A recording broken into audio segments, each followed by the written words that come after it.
It's the Intergalactic Soul, the Honorable Brother, the Revolutionary yourself, Darius Lockhart, and I'm here to tell you to watch Powerbombshells every Sunday at 1 p.m. Eastern on the Fight Game Media YouTube channel. That's right, every Sunday at 1 p.m., and that's on time, every time, because when we stand together, what time is it? That's right, it's nation time. Welcome to Powerbombshells 191. I'm Mel. That's Sam. That is Keila Cash. And we are three broads talking about the wrestling that we're watching. And that is the Full Gear 2025 pre-show card. And we actually made it. We made it. We did. We had, I just want to remind people that Mercury is in retrograde. So Mercury does cause technology problems, and this was a bit of a different. I don't know if it played for you guys on air, but the Darius video was playing for us, but we weren't live yet, and we realized halfway through Darius hyping us up that we weren't live, so we had to do it again. But that's what happens. So, welcome to a live stream. And we are, of course, joined by our friend and executive broad, Keila Cash. Welcome to the pre-show. Hello, a new title, executive broad. I like that. I like that too. That's a good one. Well, I mean, let's be real. She's an official broad, so you know. Of course, yeah. Might as well give her an additional title. If anybody, well, I think that we need to break that glass ceiling and start giving women. I mean, we did have Jeff Hawkins as our first diversity hire, so right. We had to do away with that DEI stuff, but you know. I mean, actually, we're not doing away with it, so we'll be having Jeff Hawkins and other people like that if they want to back on. So, that's my favorite joke.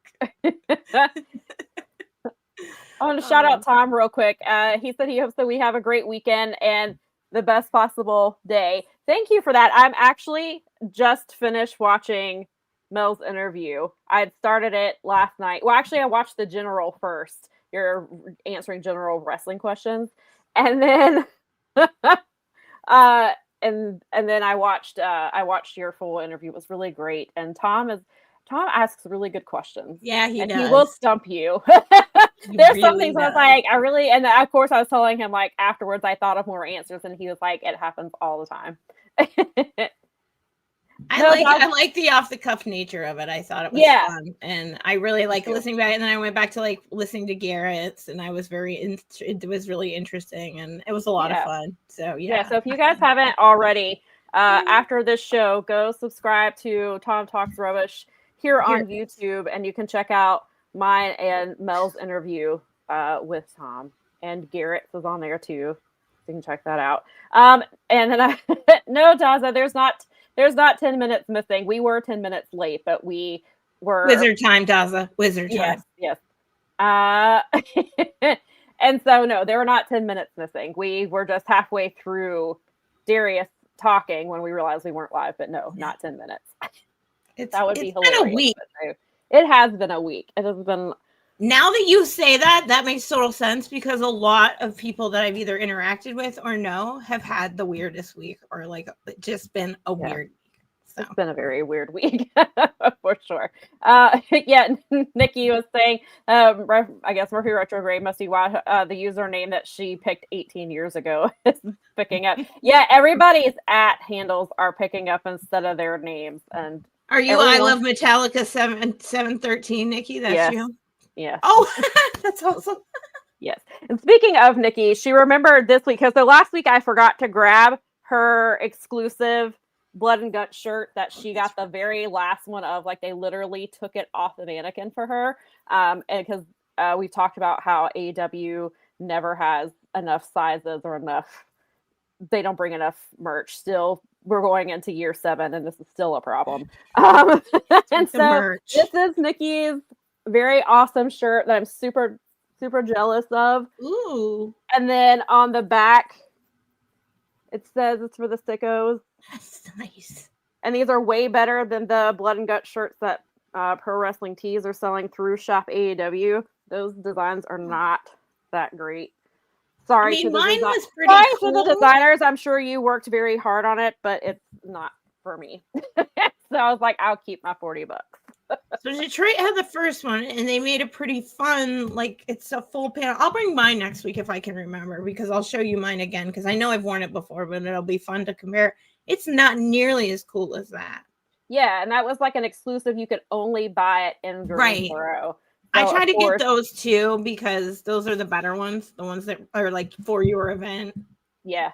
You Yeah, know. like I got we were gonna get one of the Sting ones like that, and then I think we ended up ended up releasing some cool ones on the website. I think that's how we did ours. Because I think we got ours before. Yeah, we got ours beforehand because I wore it to the show, and I was like, I don't care. I'm gonna go to the media scrum in a Sting shirt, and there's nothing they can do to stop me. I was like, I am not gonna be dressed like a professional. I should be. Like, they give us guidelines. You're technically supposed to be dressed professionally, but Well, if you wear like a nice skirt, I'm a Sting fan first.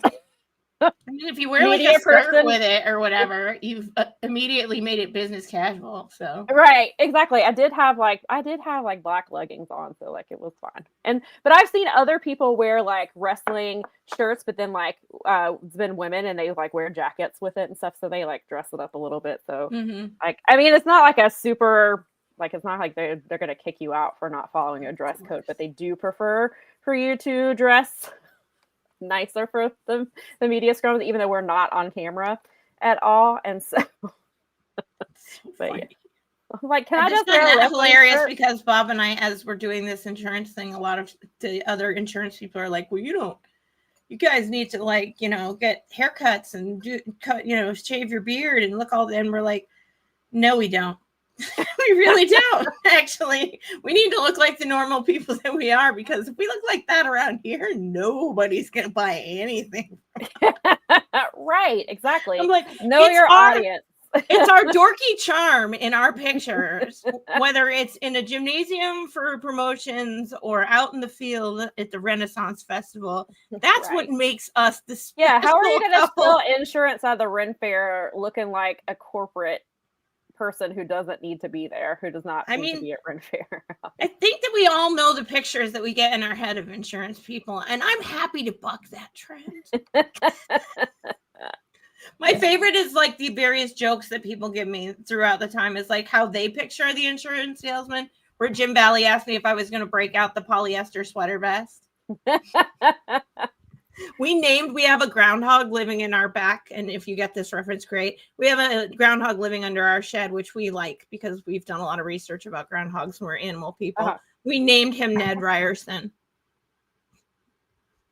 The insurance salesman from the insurance salesman from Groundhog Day. For those of you, oh God, I haven't seen that movie in so long.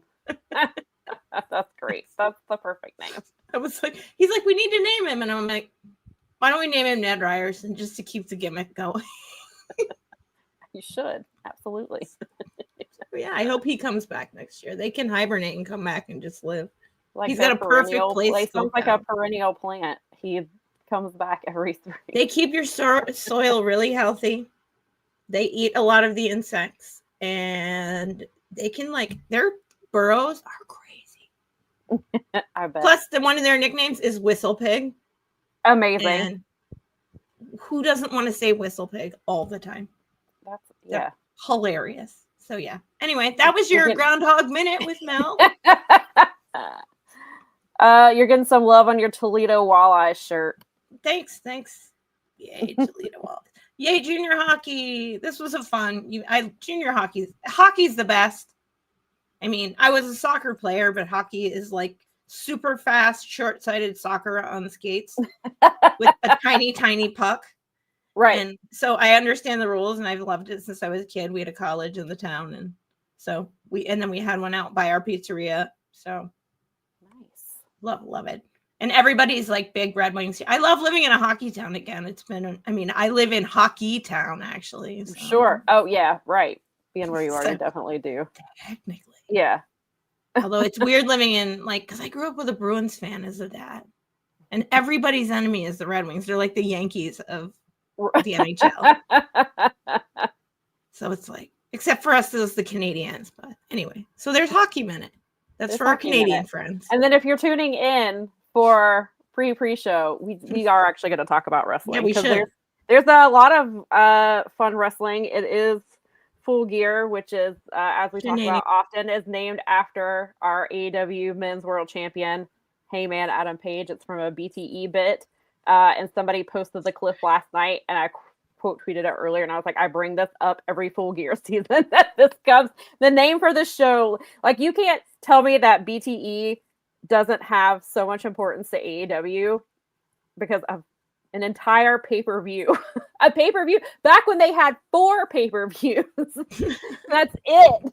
Oh my God. That's where that came from. It was a bit with Hangman and the Bucks and Cody, and they were standing outside of a restaurant, and they were like, why are you in full gear? And Hangman's like in literally his full gear. He has his vest, he has his rope, he's in his trunks, knee pads.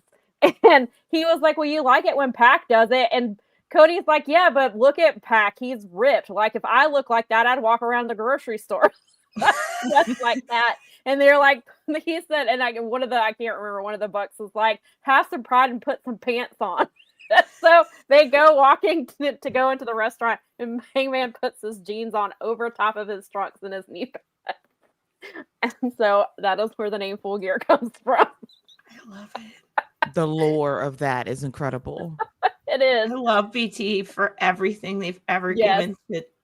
And now they've been back the last few weeks, and sometimes they put up just content. They don't call it full episodes, because I mean, sometimes there's like 10 and 14 minutes episodes, and then sometimes it's like 2-minute things. It's like we haven't had it. We're behind actually, but they had like a 2-minute behind the scenes of the Thanksgiving commercial that they did to promote the 2 shows this week, and the Bucks are in it briefly, so they did like a little thing with that. So they're putting up that type of content. Like they were doing it to tease the return of Jack Perry, which I was telling you they were drinking out of glass Pepsi bottles.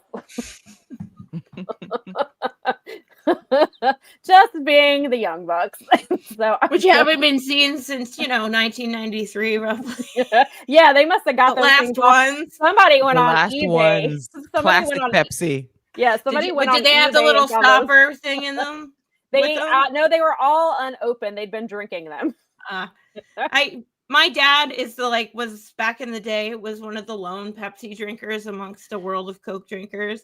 And he always would have the tall glass bottles with the little, stopper thingy in the fridge. So that is like a deep cut for me. It is. That's excellent. Before we get in, but Nikki said not her having the screen name that was Hunter Lover because she was dumb enough to love Triple H. Hey, that's before we all knew how awful. We didn't know. Yes, you how can't know what you diabolical know. he was. Okay, he is. Diabolical in so many ways. You didn't know, Nikki. You couldn't have known. None of us knew. None of us could have known the depth of his depravities. Now, Right. granted, if we survived, and I always call it the reign of terror from Right. 2002 to 2005, you understand where this comes from. It was a painful time. It was a painful time. Yeah, I was completely. It's so weird because I went to that WrestleMania basically in Seattle, and then gone. I dropped off from WWE entirely after that. Your love for wrestling. It was weird. Yeah, but I mean, it's weird. I mean, you know how it is. You come back to it because I can't quit you wrestling. I just can't quit you. And luckily, we found other types of wrestling that. Well, that's we the love. thing. That was like the All Elite Wrestling. yeah, with their excellent. I mean, I'm excited. Once again, as I told Bob earlier this week, it's I'm always meh, or I forget that the pay-per-view's coming or whatever else, and then I do the slideshow, and I'm always this card is stacked again. Right. It's full of awesome, ridiculously funny, silly things that could happen. Yes. And then we have the instead of the pre-show, we have the Tailgate Brawl, which is exciting because the Tailgate Brawl is also, instead of just being on YouTube and Triller, it is also on television, which is very cool. That's a smart idea. Yeah, going back to that is not dumb because I think all these streaming services that are showing up, because it's expensive times for people. Right. And they can't buy into that. I think people are falling back on network TV a little bit because you've seen numbers increasing on certain things. Right. So Dancing it's not with the stars, Joel. Dancing with stars. Yeah. I mean, it's because people can't afford even $7.99 sometimes right now. It's tough. Well, it's there's not... like 85 streaming services, and when you add all of that up, people are spending. It's a cable bill again. Right. Yes. Yeah, exactly. Yes. Yeah. I lot, and so I think it's internet cable. Yeah, it is, and so I think it's really smart. Even if you do put QT Marshall on TV. We're gonna get to that. I cannot wait for that. You heard me growl, so you know. I did. Yeah. Because I was going back through our notes, and I was like, Mel left off the QT match. Did I really leave it off? I don't even have a graphic for it. Then it means I think I sent it to you last night. I sent you. Is that one of the ones that you sent me? Okay, then I did enter it. Because they announced yesterday is when they announced who Eddie and Hook were facing, and so I was okay, well, yep. But you did not add on the QT match, and so I had to add that. And then I had to go find the graphic for it. Was that the Boom and Doom one? Yeah. Okay, then I did actually add that. I was grateful to you for doing that. So I did. It is inside. It is in here. So unfortunately, we do have to talk about it because it is happening. We do have to watch it with our own eyeballs. Yikes. Oh, should we jump into that then? You could just put up whatever match comes up. I'm going to see what the first match is, and maybe it'll be that. So let's get this guy in here. Oh, look at that. Oh, there it is. Speak of the devilish things. Hey, but you know what? This match got us Keila Cash back on the show. Yes, it did. Yes, it did. Because they knew this would bring me back. Mm-hmm. Because they knew Keila was going to have some thoughts and that Sam was going to have some thoughts. So they're like, let's bring this back. So they've been, so if I remember correctly, Big Boom, AJ, and Justice and the Rizzler, who has not been seen at all during any of this. So I'm guessing the Rizzler is not going to be in attendance. They debuted around Full Gear last year, if I remember correctly. I could be wrong, and so that's why this is like their 1-year anniversary or whatever. So bringing it back, and they've been building this feud on ROH because for the 12 of us who watch, they're like, here, instead of rewarding you, we're going to make you watch QT every week. We're going to bring back QTV. At least Harley is on them and makes them bearable because it's Harley and Aaron and QT. And QT's been like, he spent all this time hating on Big Boom AJ, and then RPG Vice, who is obviously Trent Beretta and Rocky Romero, have been like just goading them or whatever. And it turns out that Big Boom AJ needed a partner. And that partner ended up being his number one hater, QT Marshall. They did a segment a couple of weeks ago where he was getting beat down. QT came out and made the save, or maybe it was vice versa. Maybe QT was getting beat down and Big Boom AJ came out. I think it was the other way around. I think QT. You see how well I was paying attention because that's how much I care about this match. I don't really, if I didn't have to super pay attention to it, then I didn't. But then they did a segment this week where they backed up, they wouldn't let Justice into the ring, and they were beating up his dad. They like put a chair on his ankle, I think, or something like that. I mean, I will say the kids who were in the crowd were very excited. These kids were doing, before they even got out there, they were panning the crowd, and they were doing, of course, the camera gets on the kids and they're doing 6-7. And I was like, oh God, oh God, here we go. And they did it a couple of times. And then, but yeah, that's the point of bringing them in, is to bring in a different audience. And I guess it's working because those kids were super excited when they saw Big Boom AJ and his son. And so this match, I guess, is for them. It's not for me. I'm glad it's just on the pre-show. It's not taking away time on the main card. However, it could be a women's match. which is always my argument, especially for QT Marshall, who I will never forget when he basically said that men and women were equal, and so it didn't matter if women had the same amount of matches, because he's like, they're all equal, right? And was just very pompous about it, and I wanted to punch him through my screen. And so I've never really a huge QT fan, but after that I was like, I hate this dude. I was like, because it was not in character. This is how, because he works in the back. Like, he's not just a on-screen performer. He works in the back with AEW. So having someone like that having that mindset about women's wrestling really makes me angry. And so I hope RPG Vice wins, but I know that's not going to happen. I know that QT Marshall's going to get the win here. And then I get to hear about it some more on ROH. Lucky me. I want to hear Keila and you go ahead and take this down, because I'm going to go ahead and grab my popcorn, and you guys can have a conversation about that. I've got my popcorn ready here. It's right here for you guys. So you can go ahead and I'm going to kick back here and let you guys talk this one through. So, Keila, what are your thoughts on this match? I had to make a prop for you two, okay? That's how much I love you and was waiting for this. It's right here. We love you too. And I have thoughts, many thoughts. So, that phrase, that famous phrase, for the sickos. Well, this match is specifically for the kiddos. Okay. It's for children. And I understand that. You have to reach out to that 12 and 17 demographic. I get it. I feel you. I do. However, I want to call out the grifter known as QT Marshall, because you saw Big Boom AJ. You saw that love he got, and you thought, you know what? They can love me too.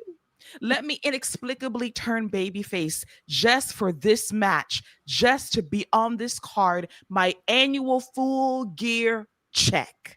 And then we're going to have Roppongi Vice be the heels, when in all reality, they're the baby faces. They are the faces in this story. They're not the villains. They are the heroes. And therefore, I'm rooting for them, even though it's for the children. And that is why QT and Big Boom are going to win this match. And then next year, they're going to do it again, because this will be an annual piss me off tradition of QT finding his way on a show just to get a bag. And it irritates me so much. This man made a promise. It's not about me. I realized I can't be a big TV star. Well, you know what? You come out once a year and you become a TV star, and you waste time on ROH, wasting my time, wasting my energy. But thank you for getting Harley some airtime. I thank you for that. But otherwise, your once a year grift is getting on my nerves. This is the new Survivor Series tradition. QT Marshall presents my annual bullshit angle to get on the show. And this, ladies and gentlemen, and these, this is why we brought Keila. I mean, of course, Keila's always welcome, but this is specifically why I threw that out there when she was on here for the Halloween live stream. I was like, hey, guess what? QT's got a match up full gear. Want to come talk about it? And she was sold. So thank you, QT Marshall, for getting Keila back on our show to have an epic takedown of you. Popcorn's right here. It is right here. Oh, God. Popcorn was ready. It will always be ready for Keila and Sam on a QT takedown. Listen, holy man, cow. QT is the equivalent of Paul Levesque. I don't see color, saying there's equal matches for the men and the women. Get the hell out of here. Yeah. Go on. Get out. Get off TV. And let's not forget, he left AEW for a little bit because he thought his boy Cody was going to be able to get him a job in WWE, and that didn't happen. And so he came crawling back, and Now I have to watch him on ROH. Listen, Cody pulled a Pawn Stars. The best I can do for you is a trainer at the NXT Performance Center. That's the best I could do for you, because you ain't gonna get a job on TV. And he's a trainer down in at the Nightmare Factory. So I mean, he was doing that before Cody left, but that's what he's doing. He's a trainer. And look, he's not bad in he's not a bad in the ring or anything like that. I just don't want to see him. Like, there's he just needs to not be on any anything that broadcasts to a large population of human beings. That's why we get stuck with him on our because it's just 12 of us. I still think 12 is too many. It is too many. I think 24 is enough of a group that he should not be speaking out loud. That's at least $100 off top. That's too much for him. It's too much. Anything over maybe 2 people is really pushing it. I mean, like, maybe he has a friend that's like willing to listen to him, and that's great. Like, I hope that everyone has a few friends at least, because you need that in your life. You need people to be like, honey, stop. But regardless, and I mean, his friends have clearly failed him at that a little bit. But I mean, Cody is one of his really good friends, so we see where Cody helped him out with that, apparently. Cody did not. And then he gets and I guess the other solid thing about him is he gets Aaron Solo on TV and gets him a little bit of a bag. Aaron's a solid wrestler too. They don't use him much, or if they do, it's usually for him to get killed by somebody like a Lance Archer. So, I mean, I guess good for him for getting the bag, but like, it's at my expense. Because I have to watch it. And again, like, he's a solid wrestler. He's not for me. And like Keila said, this is a match for the kids. Obviously you have to get the young demographic, but I think that you could find more entertaining wrestlers to pair. This would be a place to put a Danhausen.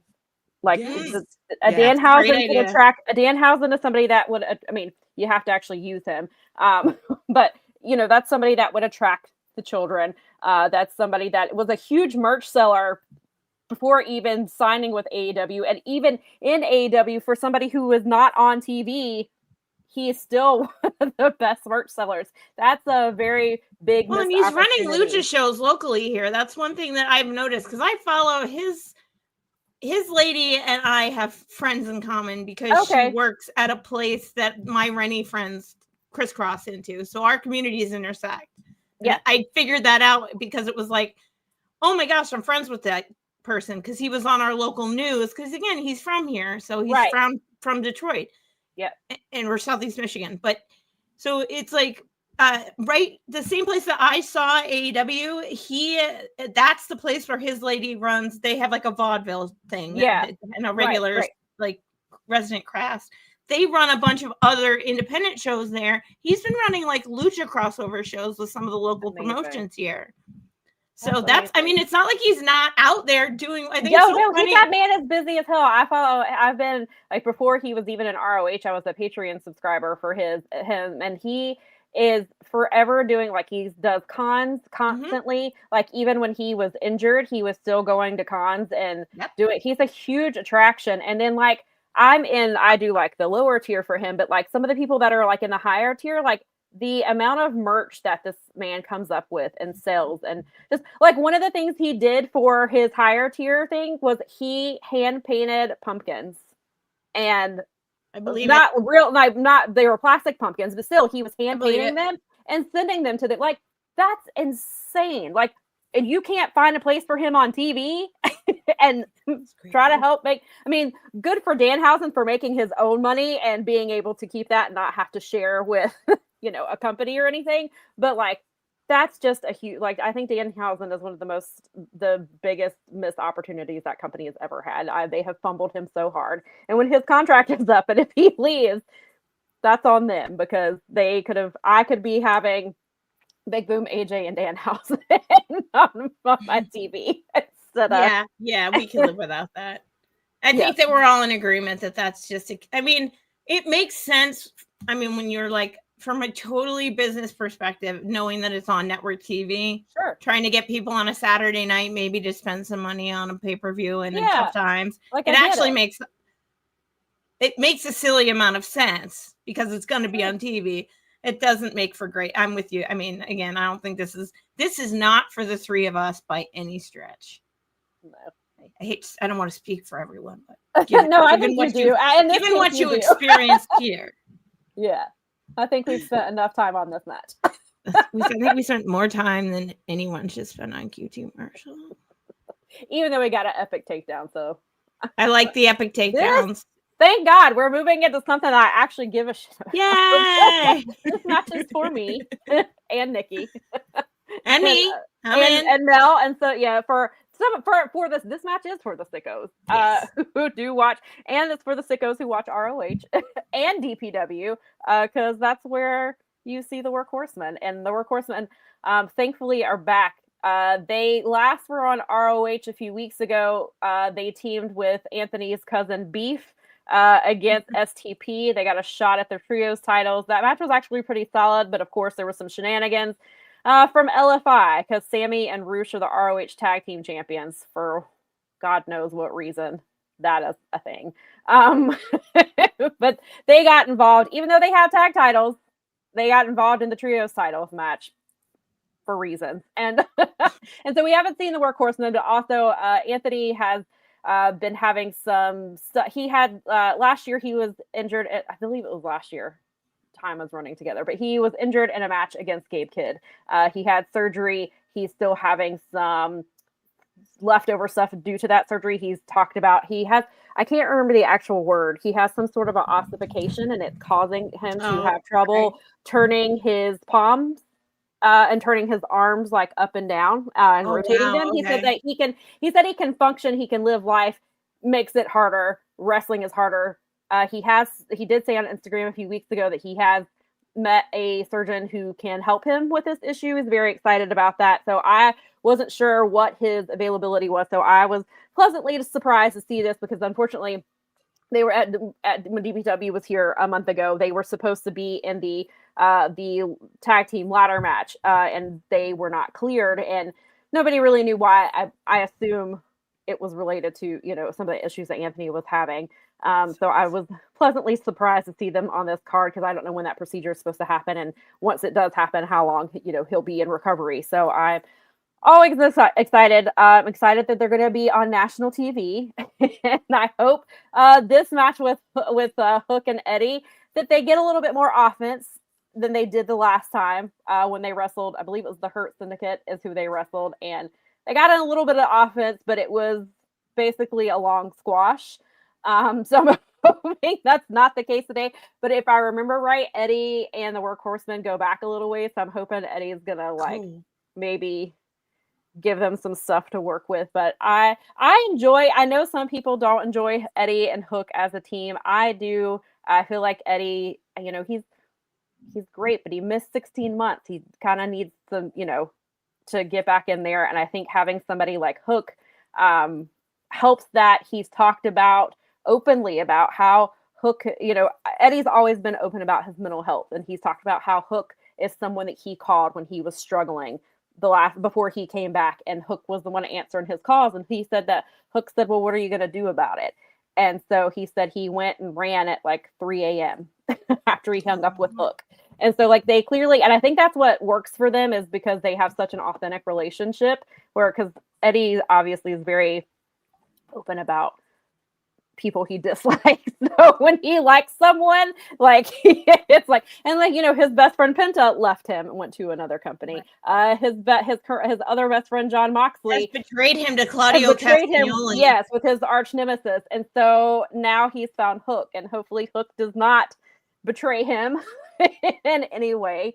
So I am very much looking forward to this match, because I love all four people in it. But of course, if we do have to pick a winner, clearly it's going to be Eddie and Hook. Do you guys have any thoughts on this one? I think that I agree with you. I think this has the potential to be a really solid pre-show match that you didn't expect. And I am glad that it's actually cool because for Eddie, you've got an older guy and a younger guy who has a different perspective from a different generation. This graphic looks like two uncles and their bad nephews. It really does, actually. Actually does. Oh my God, Sam! I can't unsee it now. Yeah, I read that tweet the other day, and I think of it every time I see this graphic come up in my timeline. I kind of love it. I'm glad you gave me that, even though I can't unsee it. Oh my God, it's like when Kevin Ely told me that Hangman had used pastor energy, or Lady B repeated that, and I was like, "What? No." Can't unsee it. Oh, that's even cuter though, because you know what? When I like back in the day when you were a kid and you had those like aunts and uncles, if you had them that you loved and you did all that like horseplay with, that actually it would be like the funnest thing in the world.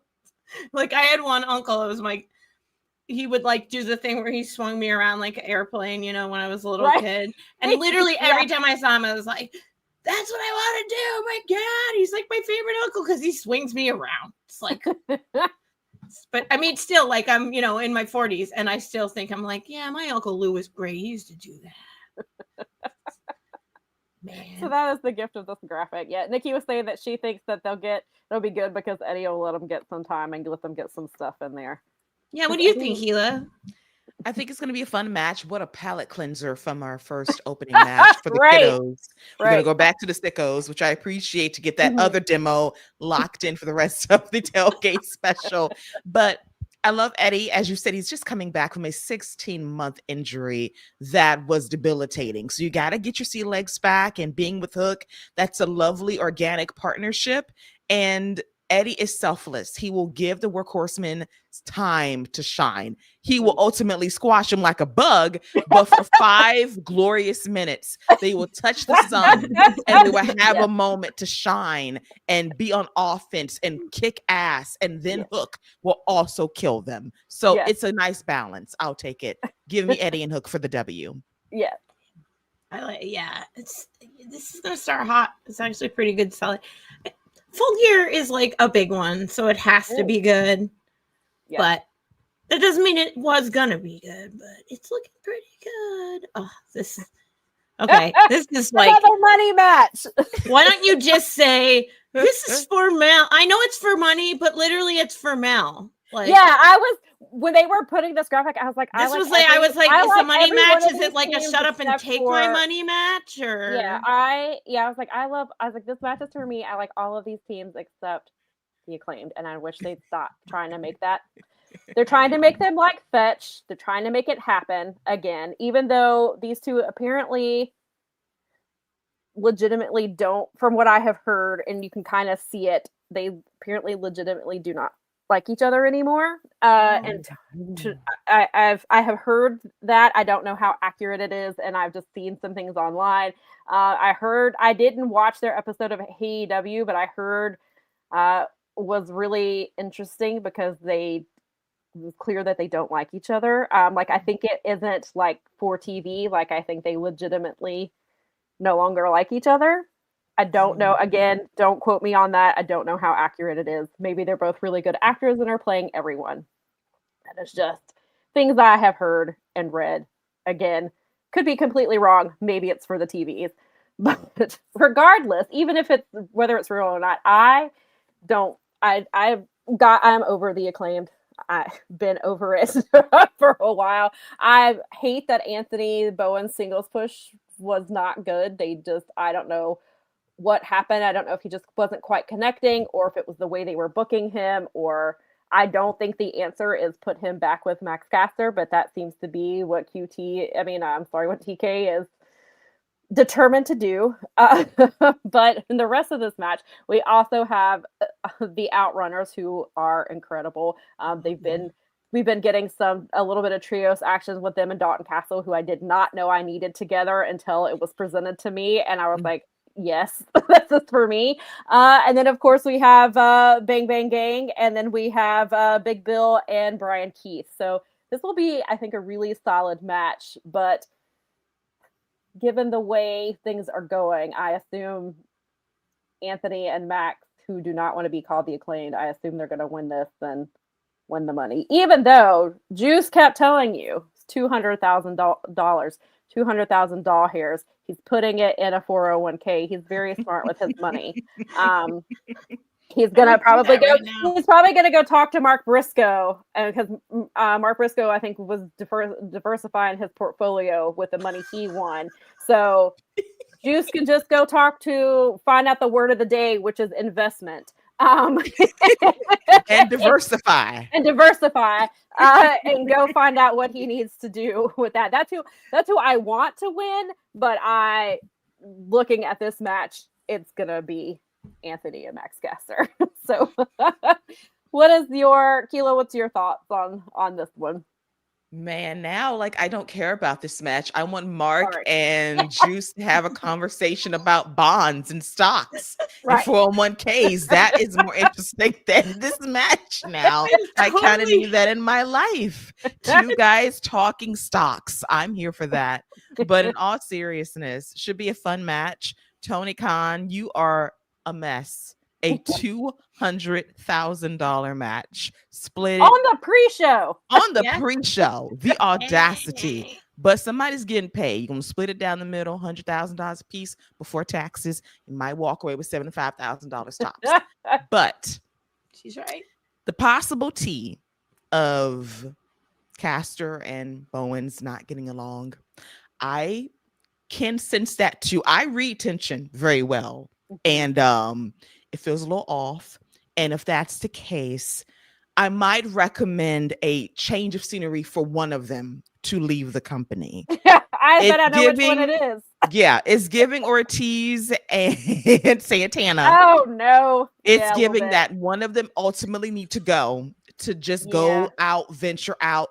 I actually recommend that Anthony Bowens leave, go to New Japan, just work, do the G1, do something that will just kind of reignite that fire. Because if that's the case, this is unsustainable. They can't stay together in the same company. One needs to go. I think he's kind of, to see what his ceiling is, to see how good he can be, he's got to go. This partnership is DOA. As for the match itself, looks fun on paper. I want the Bang Bang Gang to win, but because of the drama, because of what's going on, either kayfabe or real life, it's probably going to, don't call them the Acclaimed. But my career advice remains the same. One of them needs to go. Take your $100,000 and invest in yourself. Yes. I actually think that's a good idea. He would be great in Best of Super Juniors, and that's coming up. Yeah. That would be a solid burn-in for him. Even the New Japan Cup would be. Yeah, or the Cup. That would be really, and you're right, that might give him the air that he needs to redevelop what he is without, and because I don't think they gave him, I think part of the reason is that he couldn't do well on his own is they didn't move him away from Billy Gunn either. So we didn't get to see Anthony Bowens without, I don't want to say the stench of the Acclaim, because they were one time they were really hot and I was a fan of them, but Anthony never got to move away from that. And I think that having Billy Gunn there hurt him too. Yeah. I think that was part of it. I think they just did not have. It was too soft of a breakup. It wasn't a solid breakup. It was a soft breakup. And then there was the and the things like that. It was like, we did want them to be apart, but they were apart. It was like they were on hiatus instead of breaking up. Right. They were separated, not divorced. Yeah. And right. And then, but I mean, they probably should have just saved themselves the trouble and, gone that route. But I think you guys are probably right, unfortunately. And it's sad a little bit because you got three really solid. I want the Bang. I mean, I agree on the Bang Bang Gang because that'd be funny as heck. And I am I am right now. I am here 100% for the Briscoes Bang Bang financial investment firm. Right. Like Vicky said, I don't know a lot about investing money, but I need Mark and Juice to teach me. Man, exactly. I have a good friend who's in that. I have a friend who's in that, and he would, even though he doesn't know who these people are, he would still find that enormously funny. And because it's like the brokerage fund, Briscoe's brokerage, and redneck foo investing strategies. I mean, Listen, it's a work in progress, but I am here for that right there. I hope they run with that. Actually, that would be super funny. And even though, like, guys, be careful because I think there's a market crash imminent. So make sure you're not investing in those AI-backed securities. No, don't. No crypto. No crypto. No crypto and no AI-backed securities. Yeah, Don't next do that. blow up. And don't pull a Martha Stewart. Okay, don't get a hookup on the low and know when to move your money. Don't be a lady. Yeah, and be a lady. Right. Yeah, because what? Come on now, I would have moved my money too. Everybody would have. Like, can we be real here? Plenty of men moved their money at the same time as she did, but because she was the only lady that did it, she went down for it. And I will die on that hill. Is that the reason that she got busted for that? And all the other boys that were doing the exact same crap, including people in Congress. Yeah. But just like Taylor Swift is more popular than her boyfriend, and they don't like that very much in the NFL.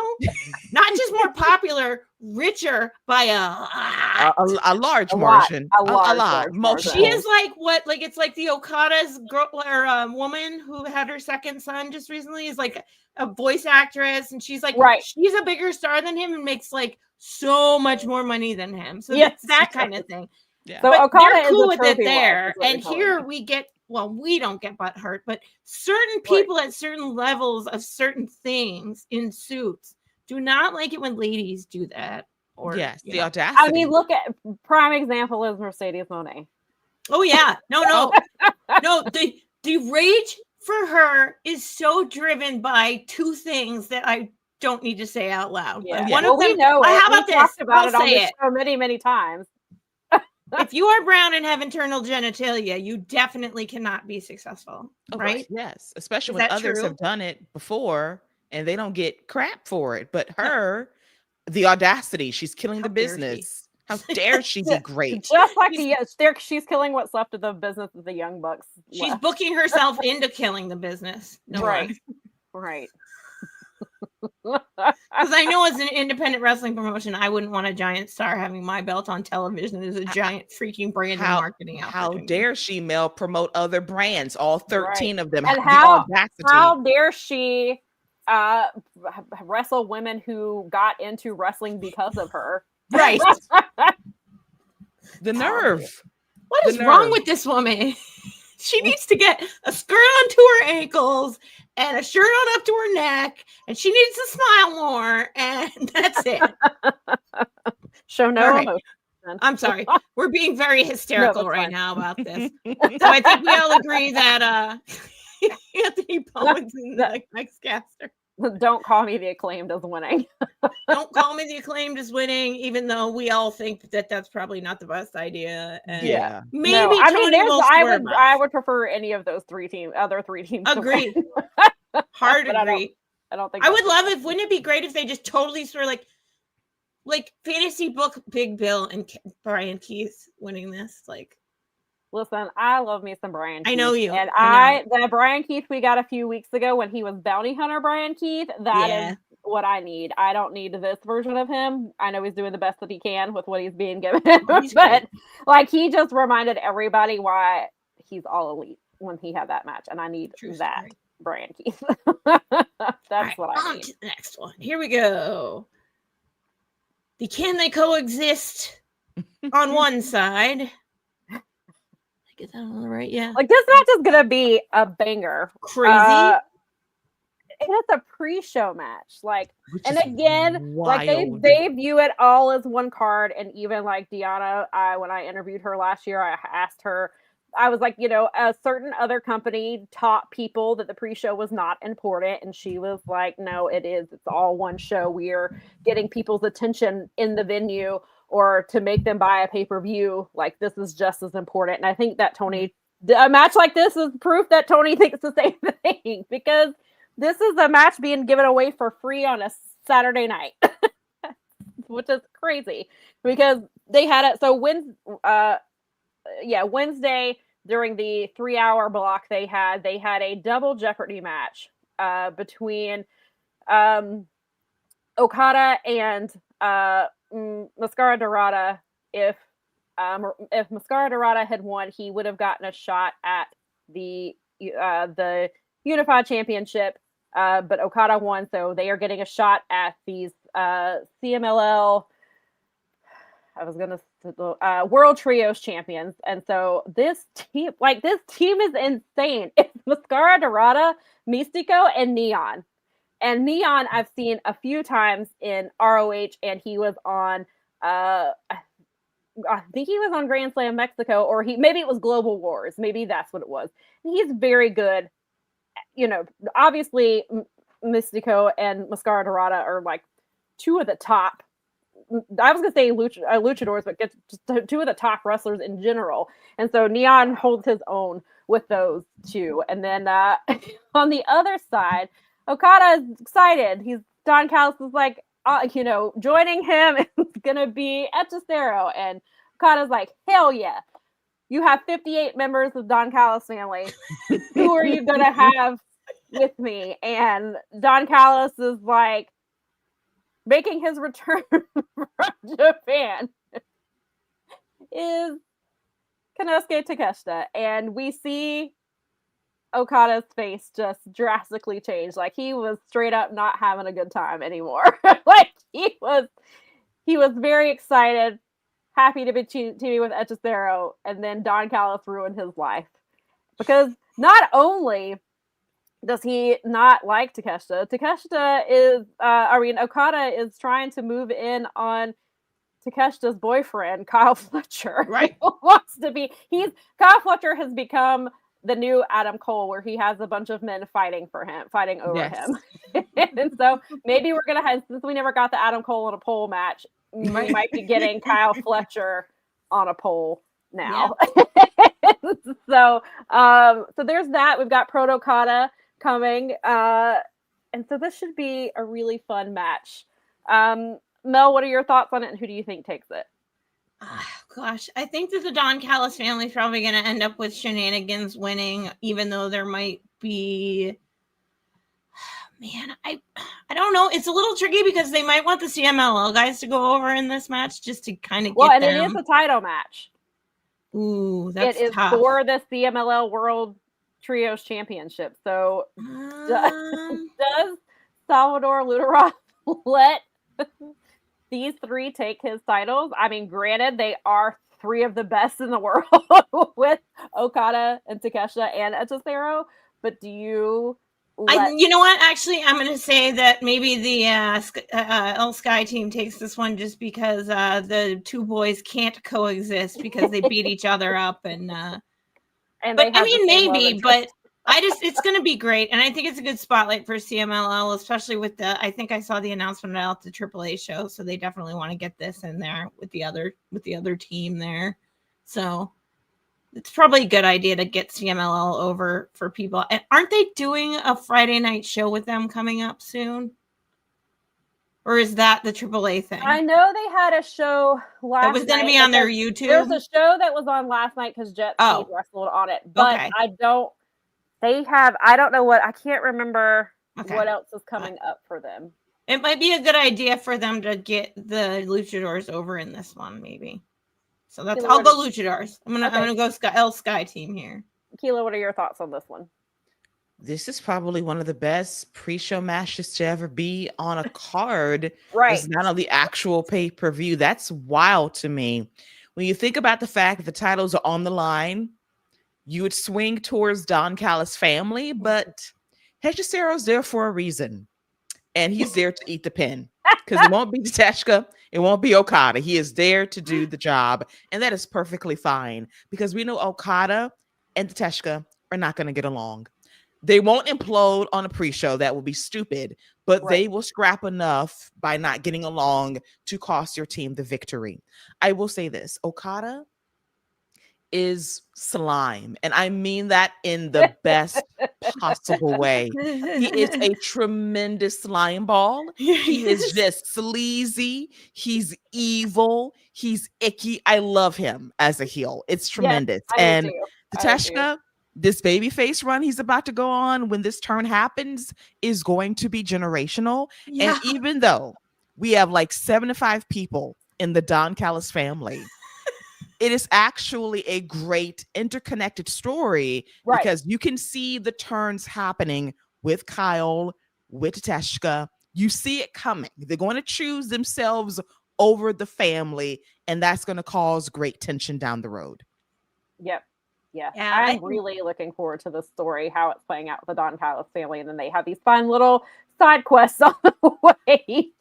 It is kind of funny that there's like 8 million of them and that they're the greatest in like 100,000 years and all of that jazz, but that it lends to almost them having like 85 or something people lends to Don Callis's like him cutting promos and doing all this stuff for people, doing the intros. It's just, and you're totally right. Still trying to recruit the young bucks. Like I know. And Okada levels up all the time. It was like when he did Okada back in the day. It was was, and we all loved. Like some of us loved it, and some of us hated it. But those of us who loved it, and then I mean, it was. This is great. It's like he really feels like he's living his best life right now. Yeah, it really does. Nikki, like he's just kicking it. Nikki said, "Imagine having QT on the pre-show and then having this match." I mean, it's levels, Nikki, for the kiddos to the ultimate sickos. There's scales to this, which I hate and love at the same time. I mean, essentially, depending on how this show goes and depending on what happens, like Don Callis could technically walk away with 3 more members because he's trying to recruit the Young Bucks and Mark Briscoe. Depending on what happens, if he loses, he becomes part of the Don Callis family. So there is a possibility this man adds 3 more trios. Forgot about that.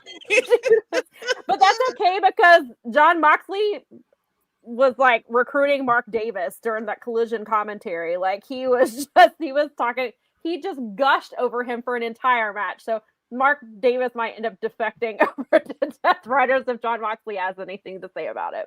But that's okay. He'll get a spot filled with, someone else. Because Don Callis is always recruiting. And I didn't weigh in here. Walk-ins welcome. I guess I will, even though like these 3 as a trio champion, like I can see CMLL being like, hell yeah, put those titles on those 3. But I feel like CMLL needs to go over here and that El Sky team. Because listen, like as good as those 3 are, like El Sky team is really freaking good too. So I think El Sky team definitely takes this one. And yes, this is going to be one of those matches where you're saying, like, this is the match. This should close your pre-show. Mm-hmm. Like this is the one that you sell your pay-per-view on. You should open with QT. Get it over get it out of the way. Get your children. It's 7:00. Kids, they've had their dinner. They're in front of the TV. Get them that match, and then move it on over. Maybe we do it in the order that we've had it on here. We're just doing this at random. Get them their pop and their snacks and let them get through that thing. And Workhorse and do your uncles and bad nephews match. Get you going in demo order, Sam. 12 to 17, 18 to 34, and then we're going to move on up. Yeah, and then we get our tag team money match. And then we close out with this, and then this is what sells your pay-per-view. Exactly. And you flash the banner, buy now, buy now, buy now the entire time. That is how you do it. That is old school pay-per-view, free Barker hour marketing. That's how you do it. Yeah. So, right. I remember those days too, so it was so funny. Oh yeah, let's get to the next one. Where is it? Hi, David. Thanks for it has been a while since you've been able to be in the chat. So glad that you're here with us and you're able to check it out today. Yeah, welcome. All right. Girls. Yeah. Yes. This is like on the one hand, this is let me cram as many women into a match as possible because I only booked one other women's match and I kind of forgot. But I think, most likely they were waiting obviously for the tag team matches to play out because they did several tournament matches or a couple of them on Wednesday. And so they probably had to wait. However, it also just feels like, Tony Khan still struggles to book women's matches, even though we just had an incredible Blood and Guts and we still have one. We only had one match on Full Gear. But this 4-way tag team match, not for money, but for a match stipulation, which is interesting, but it works. So the winner of this match gets to pick their match stipulation for their quarterfinal tournament match in the next round of the tag team tournament. And so you have Marina and Megan Bayne. You have the Timeless Love Bombs. You have the Babes of Wrath and the Sisters of Sin. Keila, what do you think about this match, and who do you think wins to get a match stipulation? Oh man, first of all, Tony tried it. Like, listen, I love everybody on the card here for this match. Mm-hmm. We couldn't have the championship match on this card. We really couldn't do that, Right? to get us to where we need to be. But I have a feeling is going to be saved for Winter is Coming. I just got a feeling they're going to save it for that makes a ton of sense, because that's Yeah. their big. I mean, that's better than not. It's that's- better than not. Yeah. Yeah. Because I was This is a thinking, name because show. you can't make this go all the way to World's End. Like, World's End needs to have the first title defense. So Agreed. I think you're right, Keila. I think Winter is Coming. Yeah, and I get it. I just wish like it was a bigger spotlight on a pay-per-view where they got the time to do it, minus the commercials. Who deserves a step to kind of juice up their match for the quarterfinals? Looking at our contenders here, I see David's going to make like a threat to shave his beard if the Sisters of Sin don't win. So they won't win. So I'm going to give it to Tony and Mina for the dub to pick the step, because they're going to get revenge on whoever was responsible for that beatdown and blood and guts. They got to add some stakes to it if they're on the same bracket. Ooh, yeah. All right.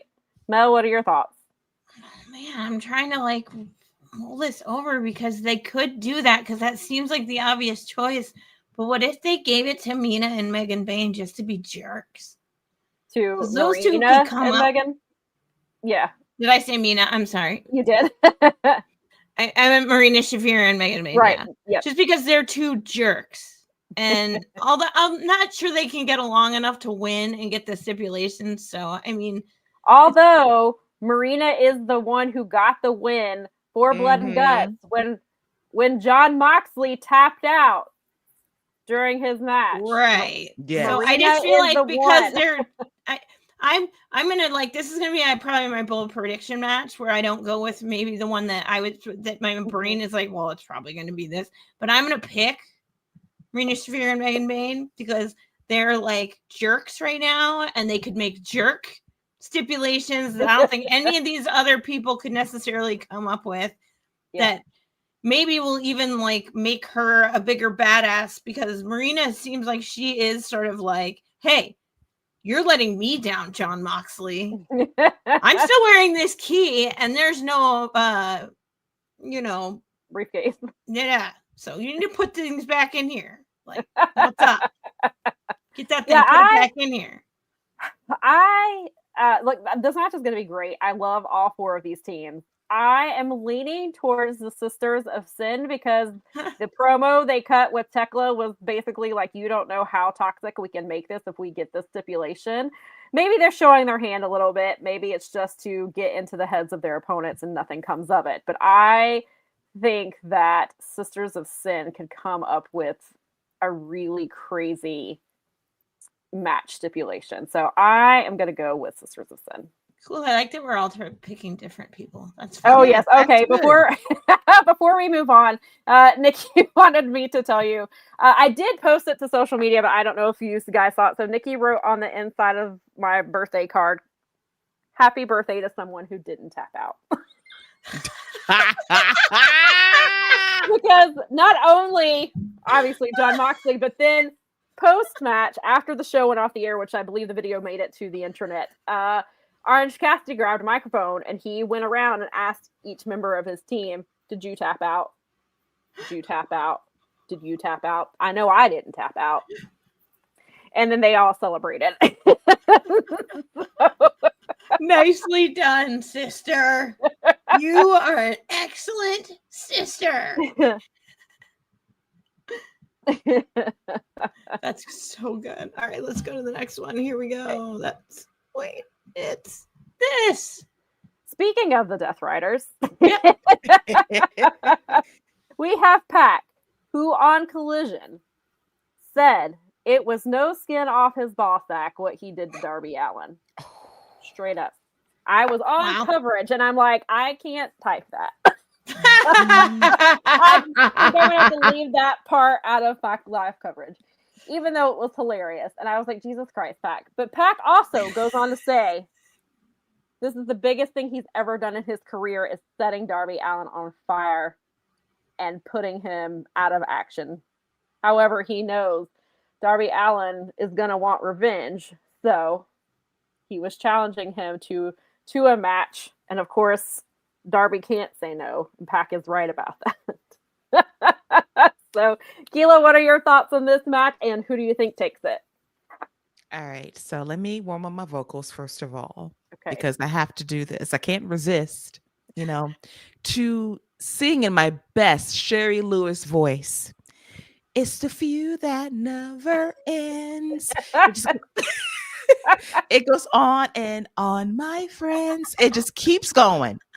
It's the never-ending feud. I love it and I detest it. Darby just cannot get the hell away from the Death Riders. He just can't get away from them.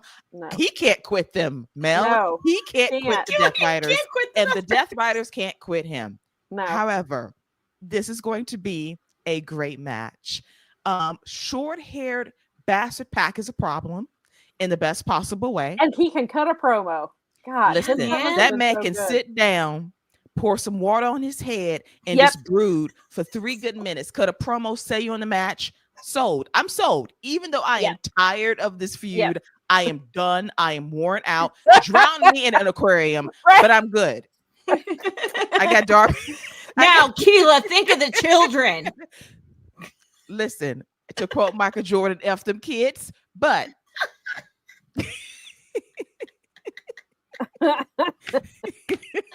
I got Darby for the win. F them kids. Okay. Mel, what are your thoughts on this one? Who do you think takes it? Gosh, this is so rough, but I kind of want Pac to win. Like, I think that would be fun. I know that they're going to destroy each other. I know that it's going to be a wild. I mean, there will be fire. There will be who knows what else. But I'm going to go with Pac on this one just because, the Death Riders keep kind of like pushing Darby to. Maybe eventually he'll like bring a whole group of people back to try and take them out. But I think the bastard takes. I want Pac to win. I love Pac, but I feel like he did get burns, like Crash said. He did get 2nd-degree burned. But Death Riders needs to get, especially the men. They have a lot to prove to Marina right now. Pac needs this win because he needs to prove to Marina. Fair.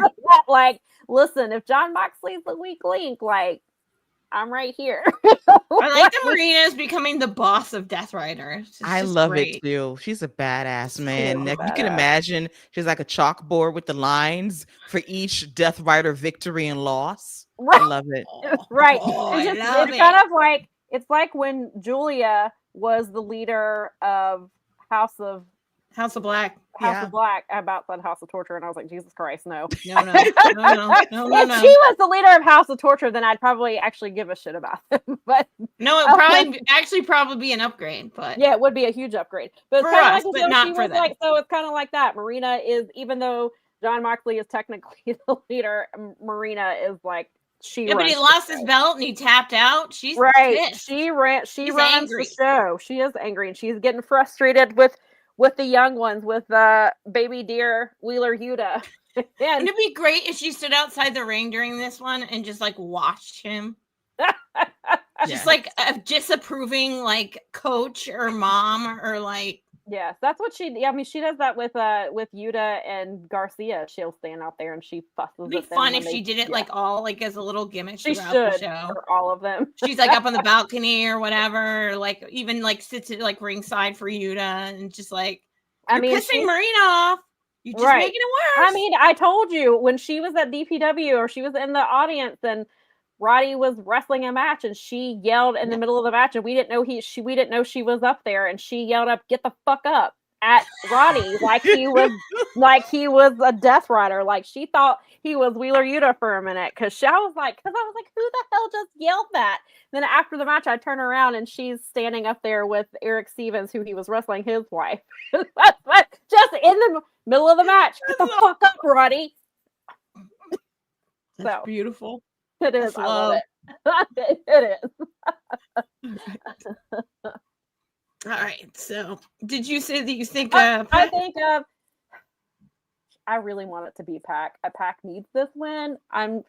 But Darby also just got burned, like literally. I hope Gabe Kidd doesn't get involved again. But oh my God! Don't say that. Yeah. Maybe Pac wins with the help of Gabe Kidd. Oh, well, at least it's still a W. Wait, is he back in Japan for the tag league though? Did he already go back? That I don't know. I haven't been keeping up with the tag league, but I think he's in the tag tournament. So maybe, unless he's pulling a Megan Bain and wrestling or going back and forth. Hey, maybe. I mean, speaking of, we're just going to keep the Death Riders theme going. Yeah, here. right. They're all over the place here. So, John Moxley and the man who made him tap, Kyle O'Reilly, are having a no holds barred match because John Moxley was on commentary all of Collision, was killing it. It was a blast. Then they showed the video package of him tapping out, and the fans started chanting, "You tapped out," and that was enough for John Moxley. He pieced out. Before he left for commentary, before the main event, he was not having it. And he told Kyle O'Reilly that he got lucky. He couldn't tap him out again. He wanted to wrestle him again. Kyle comes Wednesday and puts him in another ankle lock, works that bad knee, the one that everybody got mad about when Darby attacked with Sting's bat. And people were like, why is he hitting his knee? We're going into the next pay-per-view, and this knee is still a problem. Kyle O'Reilly is exploiting it. He exploited it during Blood and Guts. He exploited it again on Wednesday night. Kyle O'Reilly has found one of his weaknesses, and it is that knee that Darby hit with Sting's bat. So this one is a no holds barred. This should be a really fun one. Keila, what are your thoughts? Who do you think takes it? Man, I think this could be probably one of the best matches of the night by far. This Kyle O'Reilly renaissance has been really wonderful to see recently. Yes. I love Kyle O'Reilly. I adore him, and to see him back in top form and then Mox bringing out this new side of him has been incredible. And I think that Kyle gets to win. If you're trying to push someone, you do it like this. You get them over. You give them wins. You make it decisive. You leave very little room for doubt. This is his moment. And I think this is Kyle's moment. Moxley, as of late, as a wrestler, as a commentator, has been incredible getting things over. And one of the best storylines is his losing streak as of late, and whether or not Marina is going to kill him. And I greatly look forward to that day, because I love that power dynamic of he brings her in, but she will ultimately take him out. She will yeller him because he has brought down the crew. He has found that dreaded H word, humanity. And when you find that, that's a wrap. So wow, she nailed it. Keila's got it right on. I think she's right. I mean, I think this is Kyle's moment. He's had some great matches. He's already made him tap out. Now he's made John Moxley want to be like, now we have to do it. No disqualifications. We have to kill each other to do it. And I think that'll make it even worse when he does actually lose.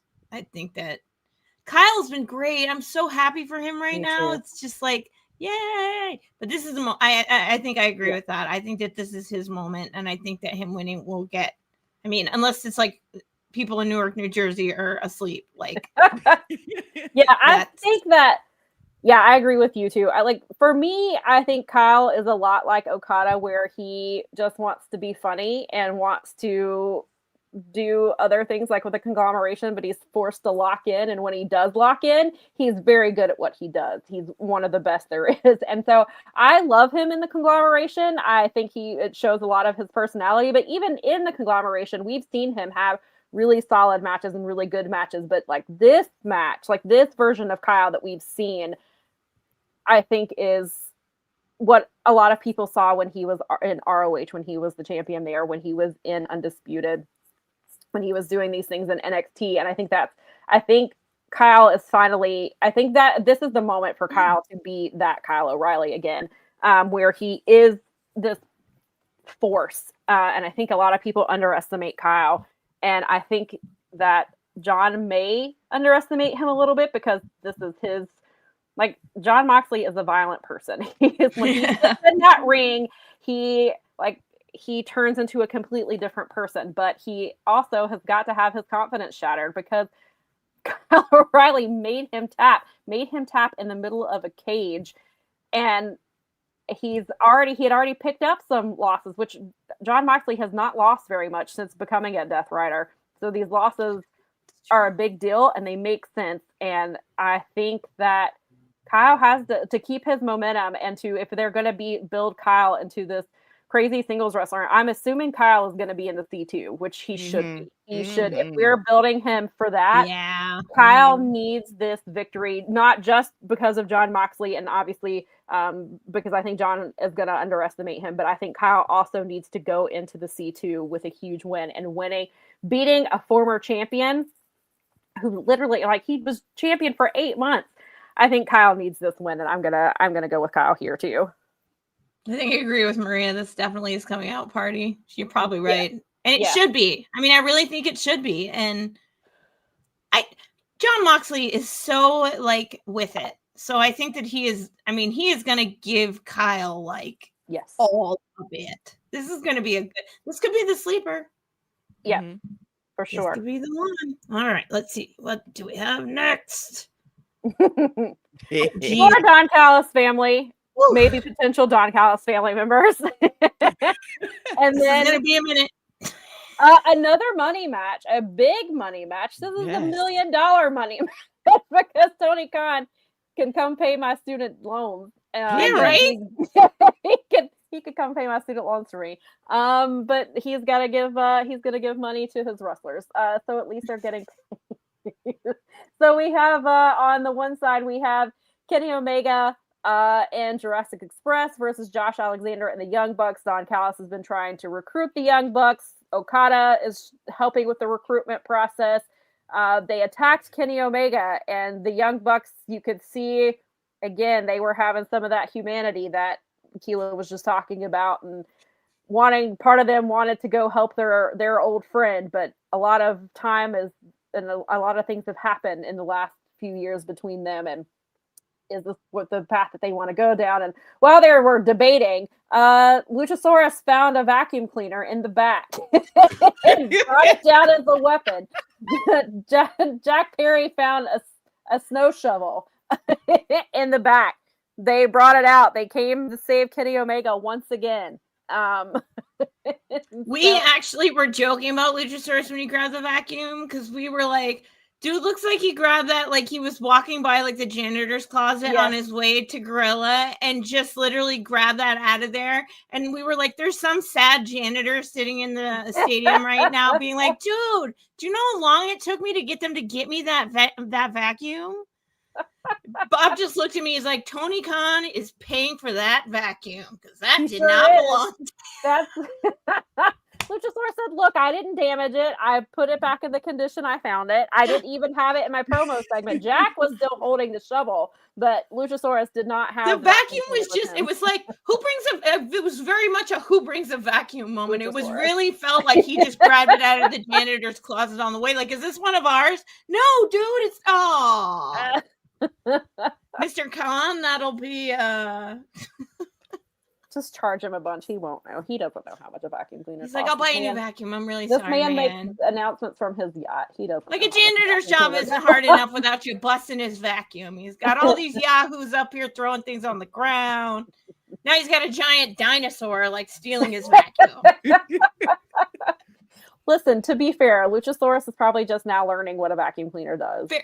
So that is very fair. Yes. It's like, yeah, so that's what he's like, oh, what is this new contraption? Have you seen it? Do you know? It makes loud noises. So he's like reacting like a dog would react, but he's a dinosaur.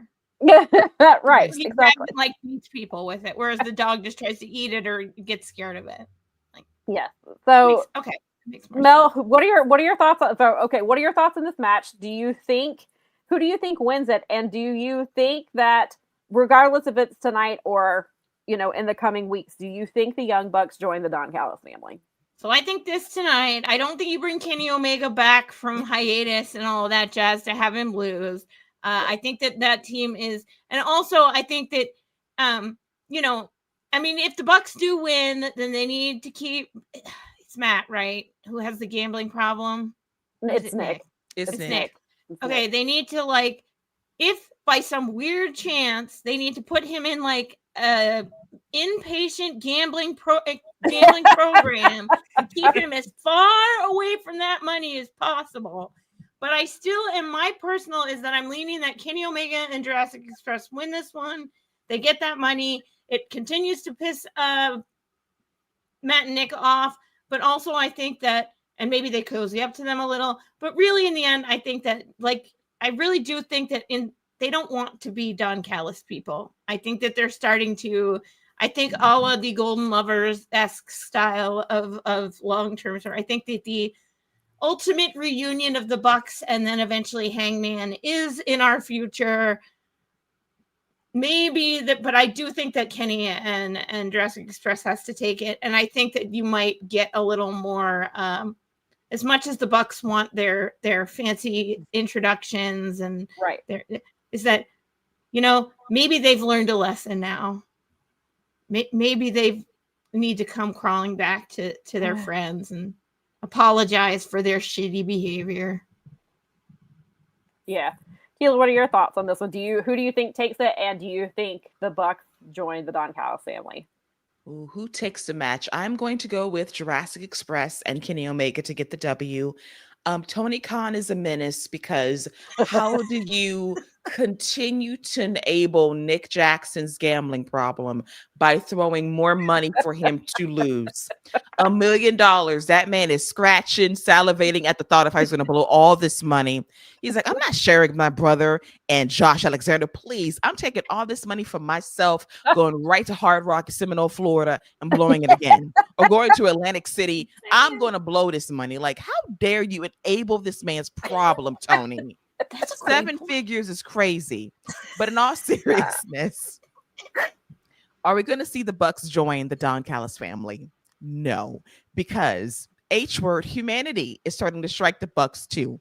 And it's very funny to me that Full Gear annually has told a great elite story of this long-term build of reconciliation, of them realizing, oh, I messed up. You think about Hangman's full circle moment a few years ago when he won the championship. Now we have this crossroads with the Young Bucks deciding whether or not we should really realign with Kenny or jump with Don Callis. I love it. I love the story, even though there are 150 members of the Don Callis family. It tells great stories in a very umbrella way, which I appreciate. Yeah. Yeah. I agree with you guys. I do think Kenny Omega and Jurassic Express take the win here because the story is the Young Bucks are broke. It's broke Bucks. The broke Bucks. It's funny. Poor Josh Alexander. Sorry that you're going to miss out on this money. And obviously we're going to get to the point where I think Josh Alexander probably takes the pin here. We're going to get to Josh and Kenny in a singles match because Josh is the one who took out Ibushi. He took out the other half of the Golden Lovers and, messed up. I mean, clearly it was an accident, but messed up the feud and whatever story they were getting ready to tell. Maybe they've had to speed up the timeline a little bit. I don't know exactly where they were going with this, but I think maybe after the loss, they may be even more tempted to join the Don Callis family. However, I think that they miss Kenny Omega. They've missed him for a really long time, and they're finally letting themselves realize just how much they miss their best friend. I do think we're obviously going to get an elite reunion at some point. I don't think it'll be before the end of this year. They do love their long-term storytelling. I think it is going to be something that takes a bit longer. And they're at their best at their long-term storytelling, all three of them. I think we're eventually going to get the Elite back together again, like you said, Hangman. I think one day before Cody Rhodes retires, he's coming back. I do too.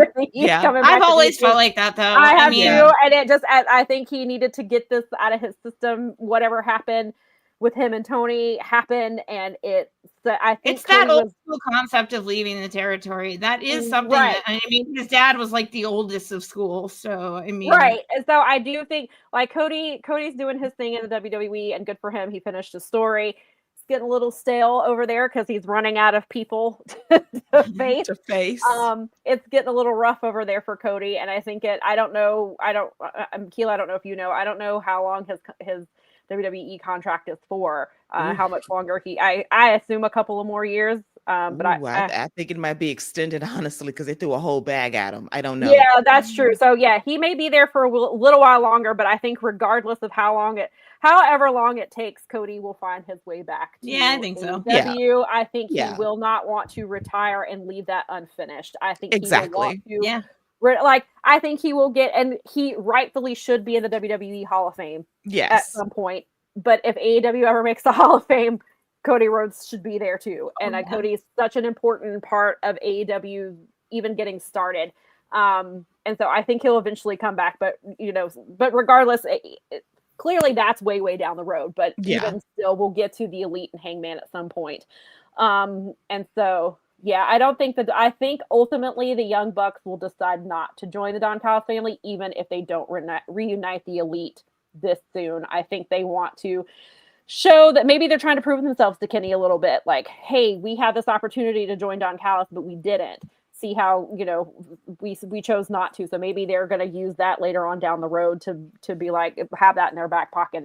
We could have joined them, but we didn't. We did all these other terrible things, but we didn't do that. But yeah, it is. I think it'll be a really solid match. But yeah, it could. As I'm thinking about it too, because of their long-term story, like it could be next year's Full Gear before that reunion happened. Like that's totally realistic. Yeah, and I would be here for it. I'm here for however long it takes. However we get there, I'm here for it. I will. Yeah, I love it. I think I like what they're doing. Here we go. Here, this was the sole picture I could find for the Casino Gauntlet match. I love it. I knew you guys told you. I was like, oh, wait till you guys see the picture. I had no idea it was even. But I just put little text names on this slate. I was like. The slate is fancier than the picture. I like the skyline. Who the F is in this match? Yes. So we are getting the men felt left out with the women getting tag team titles. And and ROH is getting a women's pure title. They were like, wait, we need a title. We got to get another one. So the national title will be they will be having a casino gauntlet match for it, which means 21 people will be in this match. We know 4 of them. Also, the winner of Tony had already announced it because remember he liked my tweet about it. All I said was this is interesting, and somehow it got 100 and something likes on it because I guess For You on Twitter showed people what Tony Khan liked. But regardless, the winner of this match will be defending the national title at Final Battle and ROH Final Battle on December the 5th. He's already said that. And he was saying so he was asked about it on the media call. He said that this title is basically going to operate the way the International Championship was operating before they unified them for no reason. So it will be, it's basically he said to represent the great stars of AEW. They can take it and wrestle wherever they want with it. People from other promotions can come challenge for this title. Again, it's basically an international championship is what they've done here. I'm thinking Warner Brothers probably was asked for, because they were the ones who were asked for the original international title. They were probably like, hey, we liked that. Bring that back, please.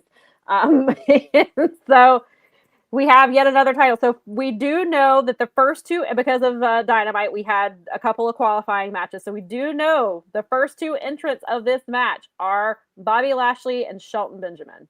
Will be numbers 1 and 2. Somewhere in those 21 men will be Speedball Mike Bailey and Kevin Knight. will also be in this match. Oh, that's right. Yes, it's because they agreed to. Yes, I remember now. Yeah, It so was they'll- whoever wins is it's a win for both of them kind of deal. Yeah. So they'll be in it, and then who else? Who knows who will be in this? My guess is that some people from the pre-show, from the Tailgate Brawl, will likely be in this match. They'll probably pull in Hook and Eddie. I assume will probably be in this. I would love to see the Workhorsemen get spots in this match. I don't know if they will. Maybe some people from ROH. As I mentioned before we went on air, you could just have all of Shane Taylor Promotions come in here. That'd be nice. Put Trish Adora in it, and then if you put Trish Adora in it, let her win. Love that. And then let Trish Adora just defend this title against men and women, because she does on the indies, especially when she was the Pan-African World Diaspora Champion. She was wrestling men for that title, and she held that title for over 1,600 days. And she's incredible, and Miley has some things to say about that as well. Miley agrees. Miley agrees. She also likes STP, but put all STP in here. I assume we're getting some returns. We have had Swerve Strickland has been posting a lot lately. I don't know if he's trolling or if he is actually returning. I don't remember. I don't know if we were ever given an exact time frame of his injury. If I remember correctly, he was supposed to be out through the end of the year into next year. But we also know that wrestlers like to be like Super Cena and try to come back beforehand. But Swerve even went so far as last night. He posted a picture of him and Hangman from their last Full Gear match, which was obviously in a cage, which Hangman referenced. He was like, you saw what happened the last time I was in a cage. So I don't know if Swerve is talking to Hangman or if Swerve is hinting that he returns here.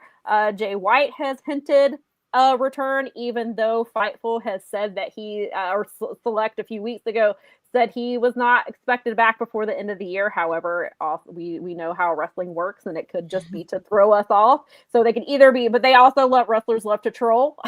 And so we could have that. So Keila, do you think there are going to be any surprise entrants, that maybe any returns or anything like that? And who do you think might take this title? First of all, this graphic is incredible. It encapsulates everything about this match, about this title. I'm trying to really care about this championship. I'm trying to find some kind of excitement, some enthusiasm, some hope. I don't feel it.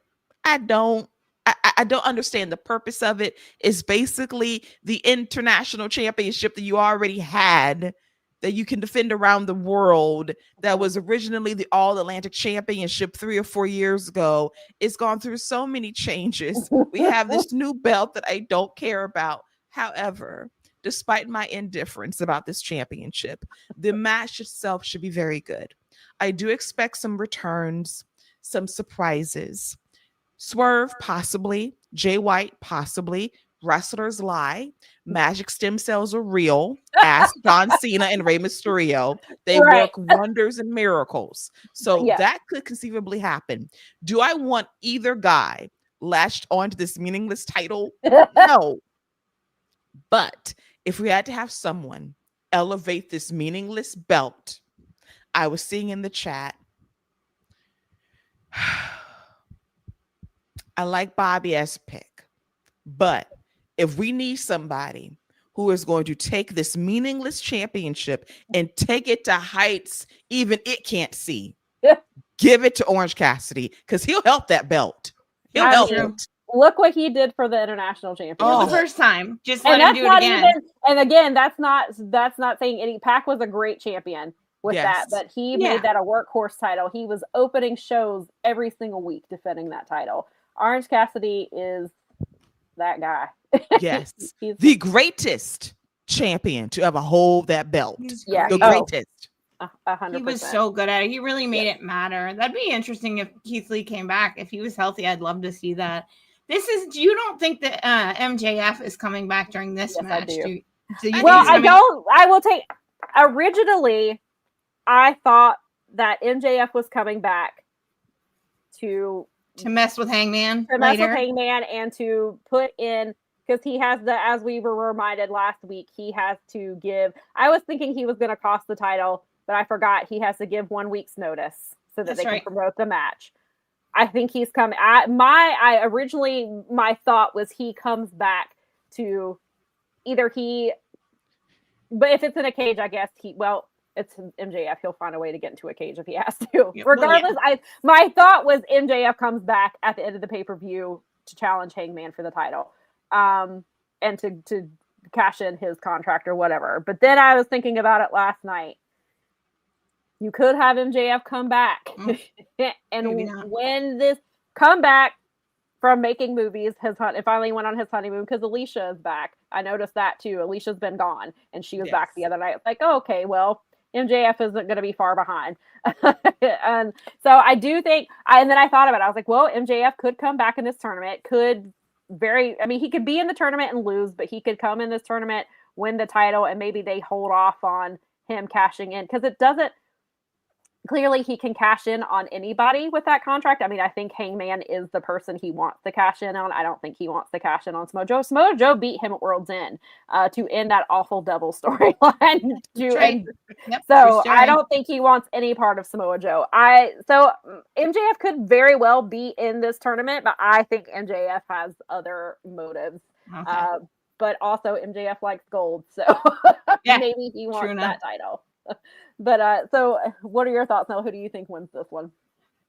It's so hard for me. I mean, I kind of want Orange Cassidy to win too, because it seems like the most logical answer to the question, unless someone comes back and then, I mean, if Jay White's healthy, put it on Jay White and let him run with it. That was my thing last night when Nikki and I were, because I was like, wait a minute, could it be, or maybe it was the night before we were talking about it, and I was like, if it's Jay, like they messed up with Jay the first time around. This is the time. Let him run. Title that he was in that dumb feud with that they need to course correct with Jay White.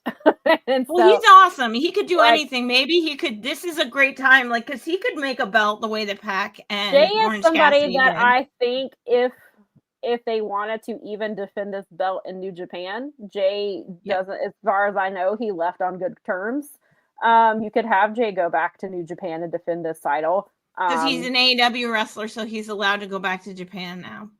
Right. And I think Jay left them on good terms. But I mean, in storyline, wasn't he never allowed to wrestle? Oh, that's right. Yeah. In storyline, he can never wrestle in Japan again, but they're not in Japan, just in New Japan. Yeah. Right. But now he's an AEW wrestler, so that's the loop. Right. Or Japanese wrestlers can come challenge him. Could come wrestle him. Mm-hmm. So there is that. So is Jay if Jay comes back, is he your pick? If Jay comes back, I would love that to be the winner, and I think that I'll take that as my pick for the. Lauren, this comment from Lauren is funny because I joked about this as well. That it sounds like TK took inspiration from what Mercedes is doing, except AEW titles are on the line. And I joked about that too, so we're on the same page. I feel like. Yeah, I would love it to be Jay White. I would love, or Orange Cassidy. But I feel like they made such a big deal about the Hurt Business being in this match, along with Jet Speed, that I feel like it's going to be Bobby Lashley. I feel like they want to give Bobby a singles title. It's probably not going to be the World Championship, at least not anytime soon. And he can make this title. I mean, even... Shelton would be an incredible champion because Shelton has bangers. That's not to slight Bobby at all, but Shelton still goes out there and has these. When he has these singles matches, he just is incredible. And Shelton would be a really good first champion because he could define what that title means that in a way that Orange Cassidy can. I think Shelton can go out and have these matches too with people all over the place, and he can go to New Japan, and he was, he would be fun. He would be great, or even in CMLL, wrestling, and he can take it wherever. So I feel like my initial reaction was Bobby, but I could definitely see Shelton, and then Ricochet is also somebody that I absolutely see winning this title. That could work. There's too. a lot of good possibilities, and I think once we see the whole field, I'm like, oh, that guy. But I'm gonna go with my initial gut reaction when I heard who was in the original tournament or the original participants, and I'm gonna go with Bobby Lashley. There we go. All right.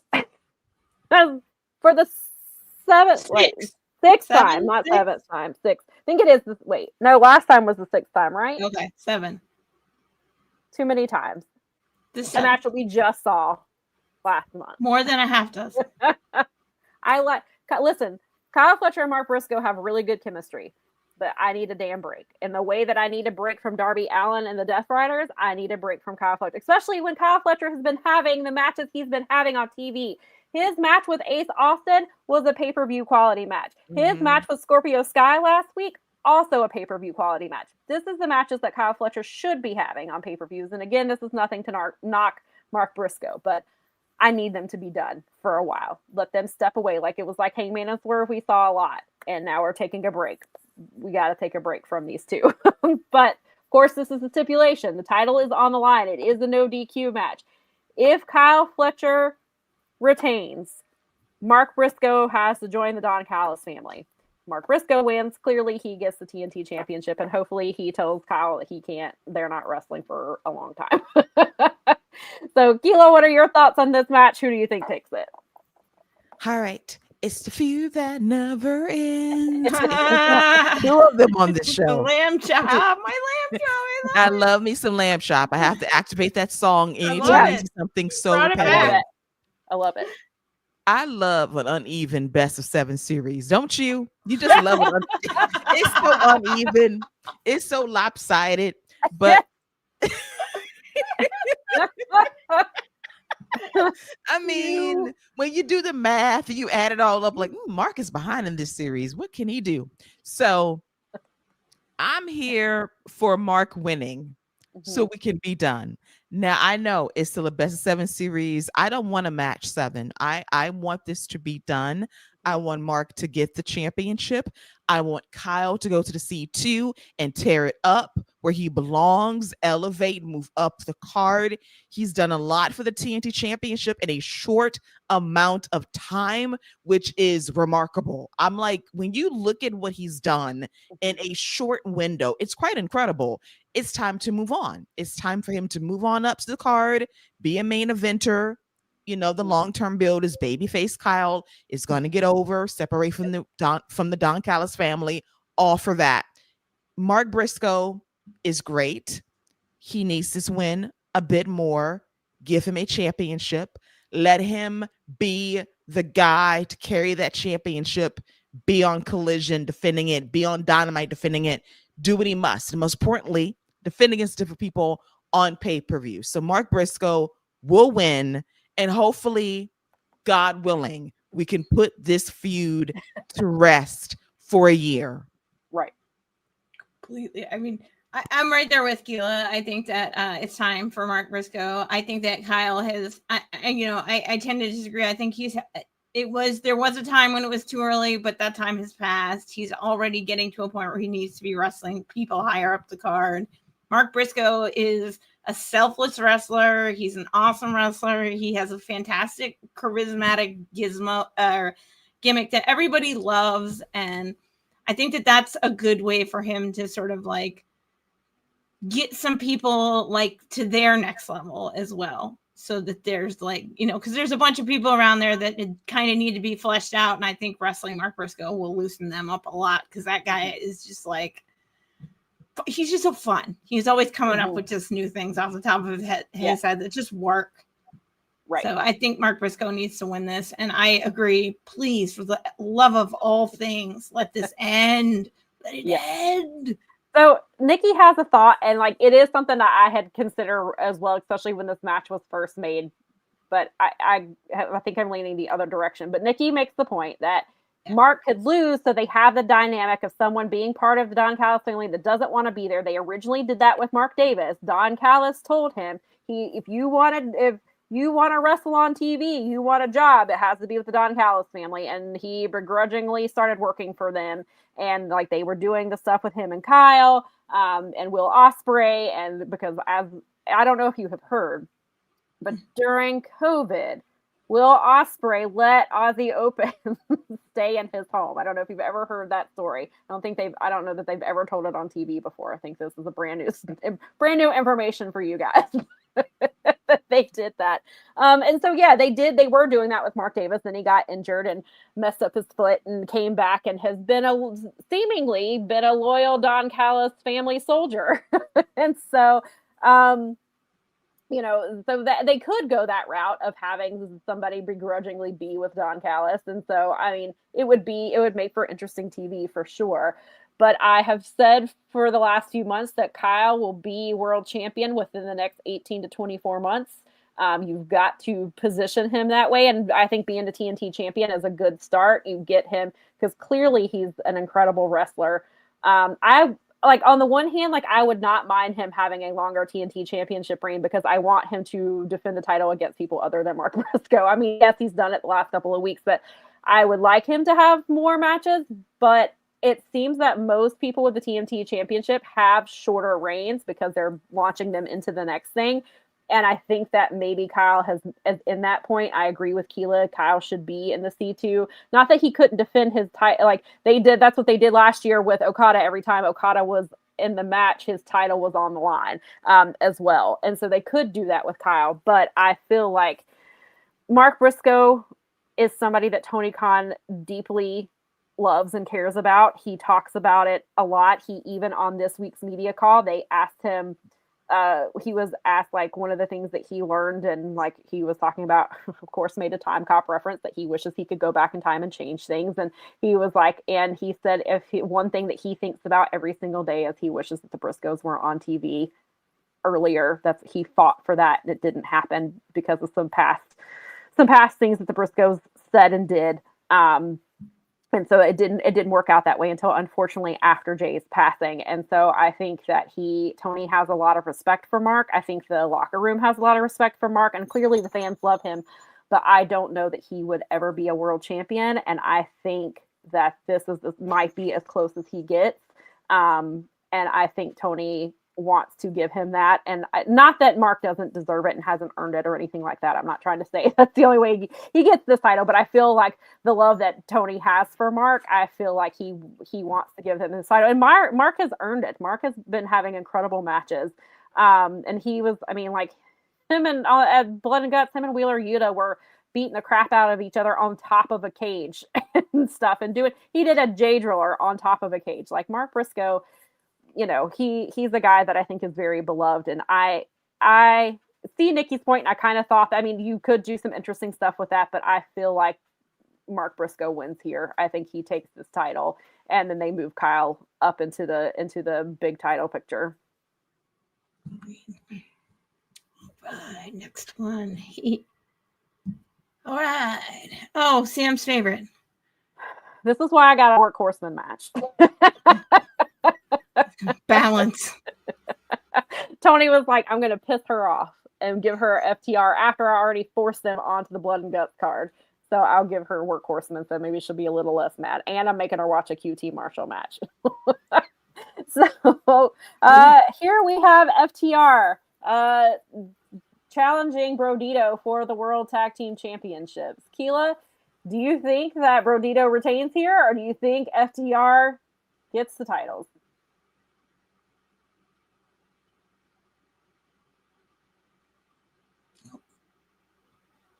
Keila, are you still here? I am here. I had my mic off. Okay. I was on mute for a second, but I am back. I thought that she just didn't want to answer because she was like, I don't think I can answer this question. Maybe she wants Mel to answer this first. No, she was like, the audible pause was like, oh my God, she thinks FTR is going to win. Listen, and I'm an FTR Mark fan, stand for life, should be in the Hall of Fame, in my humble opinion, but I don't see them winning. Maybe a guy named Cope comes back from filming a movie and gets his revenge for what happened at All Out. Potentially, we'll see. But I'm not ready for Brodito to lose their titles. I think they're great tag team champions one of the best tag teams this year, randomly put together, been putting out bangers, and I expect no less from this match here. Should be excellent. FTR, no. I'm like Jazz, no. No. I love them, but no. Listen, I gotta turn my camera off for a second. It's not because of FTR, it's because I need to let Miley out. No worries. Maybe it's because of FTR, but Miley doesn't want to hear about FTR potentially winning a match. I actually don't think, I'll give my opinion, is that I don't think the FTR is winning either. I think that Brodito needs to retain here. And I think Bandito's on such a roll right now. Those two look really great. I think that, I'm not even sure what the real thing is here, but there could be the Cope thing. So, it's just, I know that they're trying to build that up and maybe they want Cope and FTR. I just really want Brodito to win very, very, very, very badly. So I'm picking them with my heart in the hopes that that is what they keep doing and they keep elevating the belts. And FTR doesn't need to have it for the 86,000 billionth time. Crash said that I actually was screaming out the window. I'm mad as hell and I'm not going to take it anymore, Tony Khan. Quit trying to force them down my throat. I have gone back and forth with this one. As much as Tony Khan loves him some Mark Briscoe, he also loves him some Bandito. He's talked about that a lot. Bandito is also the ROH World Champion, even though it's been a bit. Oh no, I was gonna say it's been a bit since he defended it. It's been a while since he's defended an ROH. He did just defend it on TV a couple weeks ago in a banger of a match. But Bandito also has shoulder injury issues. And so part of me wonders if they're taking the title off of him to kind of let that heal, but and maybe he also drops the ROH world title at Final Battle, and maybe they let his I don't know how bad it is, but he injured it again in Mexico a few weeks ago. He's been wearing the KT tape. And then on the other hand, FTR could also win because if this is to set up the Cope Christian feud, I assume they're going to want titles on the line, even though neither of them need titles to tell the story, that they could revisit that. And so I think somebody in this chat said that their theory was FTR wins, Cope and Christian beats them for it, and then they do Cope and Christian versus the Young Bucks for the titles, which I could see that happening. You're still muted, Mel. That's a logical path. It is a logical path, and I hate it. Sorry, the alarm was going off. No, I heard it before when you were talking. It's a very logical path, and I hate it. But I could see that being the route that they go, especially if Bandito needs some time to recover. Brody, and this would be good timing if they're going to put Brody in the C2. You could have Brody be in the C2. Bandito would be incredible in the C2. Like, he could have some bangers, but depending on how that shoulder is, perhaps they're giving Bandito some time to heal. Let Brody be in the C2 for a little bit. Brodito's over as hell. You can reunite that at any time, and they're going to have the exact opposite of the Acclaimed. Like, people will want to see Brodito reunite. So as much as I don't like it, I am going to pick FTR here. All right. We have two more. Second to last. All right. This match should be the main event. The story they had they had a match at last year's Full Gear. Their match has always been really incredible, and this has to be Full Gear from last year because. Did I get the wrong one? It has the wrong date and Camille. Oh my gosh, you're right. I totally did. That's so weird. I was like, why is Camille Brick in this picture?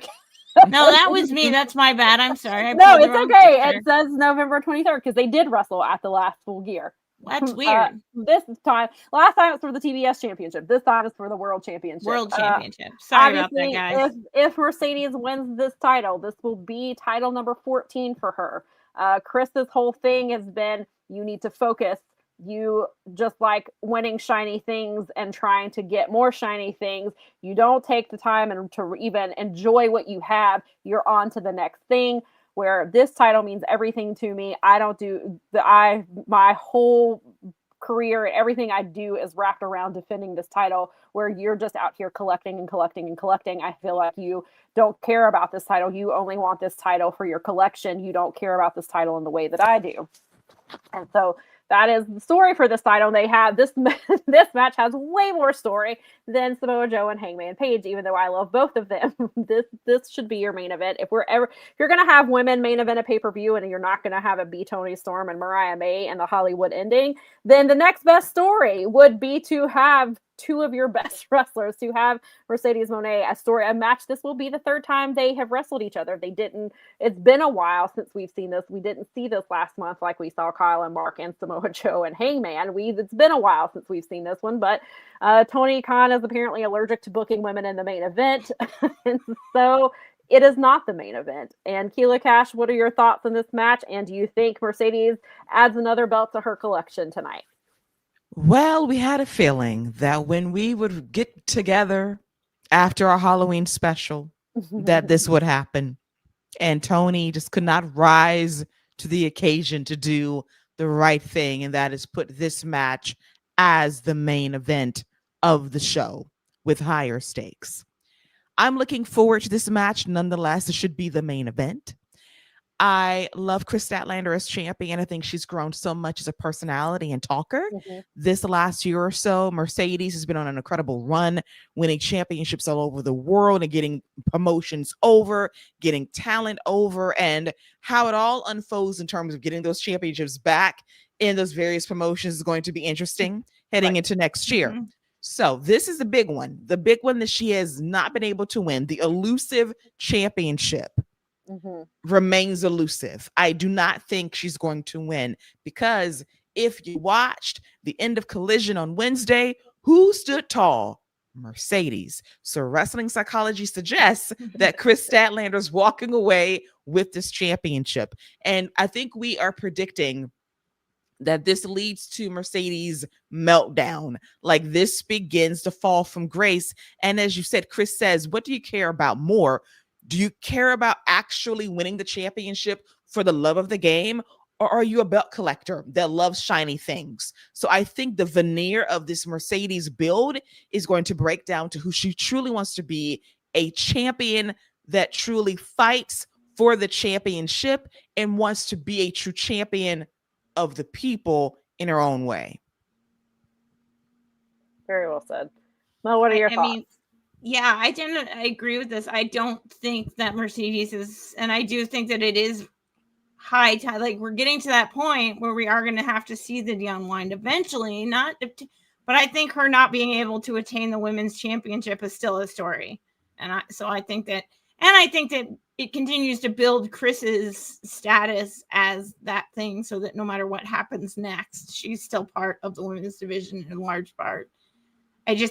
I don't think that Mercedes is going to get her hands on that just that easy. I think that there's a little more to tell. I think I don't think that the AEW Women's Championship is going to get added to that collection. And I do think that is going to be in her craw enough to start things devolving for her. Because you're going to have to, she said it, you're going to have to focus.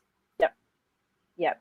I think Mercedes Moné will get a 15th championship. It's just not going to be this one. No. I think that's been the whole story, is that, this is the elusive title for her. This is her white whale. She can't get it. Not yet, anyway. I think she's going to have to chase this title for a while. I think that's it. I do think she'll get to 15 titles somewhere.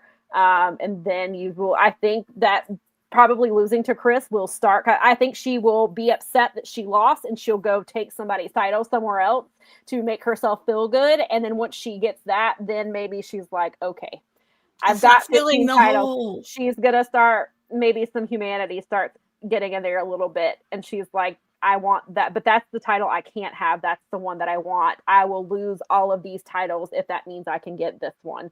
Exactly. I think that, eventually that's the story. And maybe that's the story of 2026 for Mercedes Moné, is her dropping all these titles and finally winning this title. you could have her lose all these titles throughout the year and then end at World's End with her finally winning the big one. And don't wait until that should be a main event match when that happens, Tony Khan. But you can have other main event matches with women before then. Like, don't wait on Mercedes. Don't wait another year. Don't end year 7 without the women main event. Oh my God, can you imagine? Can you imagine 7 years and you don't do a main event? I would flip if we're here next year. I would kick that man in his shins. Yeah, first year next year on the full gear thingy, and he still has not come that far. I don't know what I will do. Like, that should be, whenever Mercedes wins this title, should be in the main event. However, there's plenty of other really talented women. And you should have them, they should be main eventing. They should have already been a main eventing. Yeah. That's obviously an argument we've had for a really long time. But I feel like also Chris is too new into this title run to be losing it this fast. She was the one person who could beat Timeless Toni Storm. Mm-hmm. She beat her in almost a flash pin with the seat belt, which was not even her move. It was Wheeler Yuta's move, who he learned from Orange Cassidy, and she's friends with Orange Cassidy. So you have that nice little storyline. But then you have Chris can win on her own now, but she needs to build up that title for herself now. And I think that it's way too soon to have her drop this title. I think Chris needs to hold it for at least maybe another 6 months, at least another 3 or 4 months. Like, I think you take her into even at least, wrestle. I mean, we've got World's End. I forget what is the January paper. There's no Wrestle Dynasty this year. And then you have Revolution, right? Yeah, you've got Revolution is coming up, and Revolution is one of their big 4. So you could, not necessarily, so maybe Chris loses it there, but I think that Chris will hold this title for a bit longer, and I think that she needs to make this championship. What is this championship away from Toni Storm and Mariah May, and away from that story? So this title is still finding out its identity through someone else, and I think Chris needs to hold that title for a while. And really, she is, like you said, she's really starting to come into her own as a character in her promos and things like that. And I think she needs time to build that up. And I think beating Mercedes Moné, who is one of the best in the world, who has 14 titles, like, that is a huge beating Toni Storm and Mercedes Moné in your title. Yeah. Like, that's huge to beat 2 of the very best. And I think Chris is talented enough to do that. And I think that I think it's the smart thing to do for storyline purposes for both of them, but also I think to really build Chris as someone, because she's a day one girl, she's been with him since day one, and she's the first woman to have held the TBS championship and to hold the world championship. And I think that she needs to hold it for longer. But this match is going to be really, really good. I think this could end up being one of the best of the night. Agreed. And my end game, if they ever care enough to build it up, Willow and Stat. That is the one story that is so good. They need to really tap into. Yes. I think that they will eventually get there, but I also, there's some people who have said this, and I kind of agree that Willow will be the one to beat Mercedes for the TBS championship. I believe so as well. Full circle. I hope so. Yes, but I definitely think we get Chris and Willow. Because you saw and we saw that in Blood and Guts. Chris tried to get her, was trying to do stuff with her, and Willow was like, I still do not trust you. And then while they were doing that, Chris got hit from behind, and they had to kind of put that aside. But Willow clearly does not trust Chris, and so they've got that story that you can go back to as well at some point during this feud. Completely. All right, last one. All right, this match we just saw last month, but this time it has a cage around it, so it's different. It's not the same, and also it's got a cage. And Samoa Joe was the heel in this one, where he was the baby face in the last one, because he turned on Hangman. He and Shibata and Hobbs. Hobbs was put in the hospital by Hangman Page at Blood and Guts, and then on Wednesday he sent Shibata to the dick surgeon, as he so eloquently put it. And he got the fans to chant dick surgeon. So awesome. Hangman, while he is the baby face here, he still has those tendencies. Like what we saw with Swerve, like he might have buried it way, way down, but it's still in there. We saw a little bit of it at Blood and Guts when he shoved Hobbs into the table and send him to the, and then you see, you made the lights flashed in the arena to make it look like he had like shorted the electricity because they made the lights flash, and send him to the hospital. Sent Shibata to the dick surgeon. I don't know what he's gonna do to Samoa Joe. I hope his insurance covers his dick I surgery. hope so too. So yeah. Crash said the back promos are starting to rub off. Yeah, we got no skin off of Taka's. Yikes, no skin off his freezing. ball sack. Hangman sending Shibata in his turkey leg, as Jack Perry so eloquently put it. God. Oh boy. Yeah. So Vicious Hangman is still in there. It just takes the right opponent to bring it out of him. And so he's not going to go down without a fight here with Samoa Joe. So as we know, Samoa Joe has said that this will be his last contract. He's going to hang it up at some point.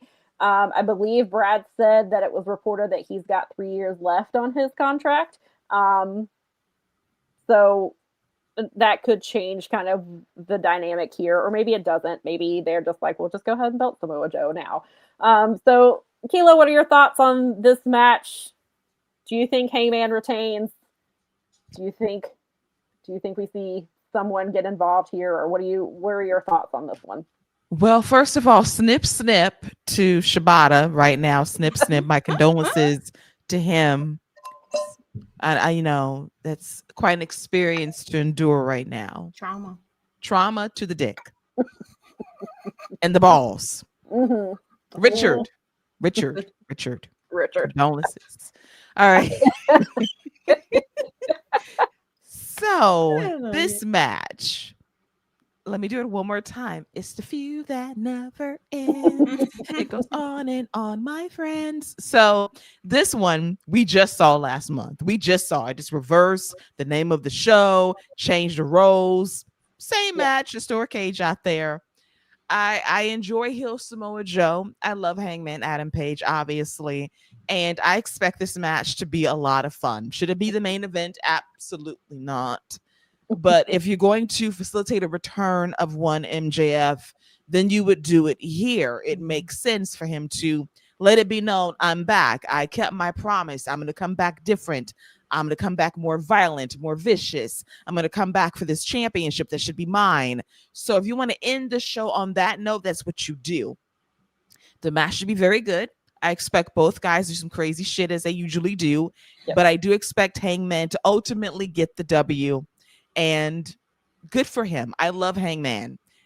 Sometimes it's okay to be the semi-main event. And I think he agrees with that too, in all honesty. This is more Tony Khan thinking about what feud has more equity in the main event. This one, not so much.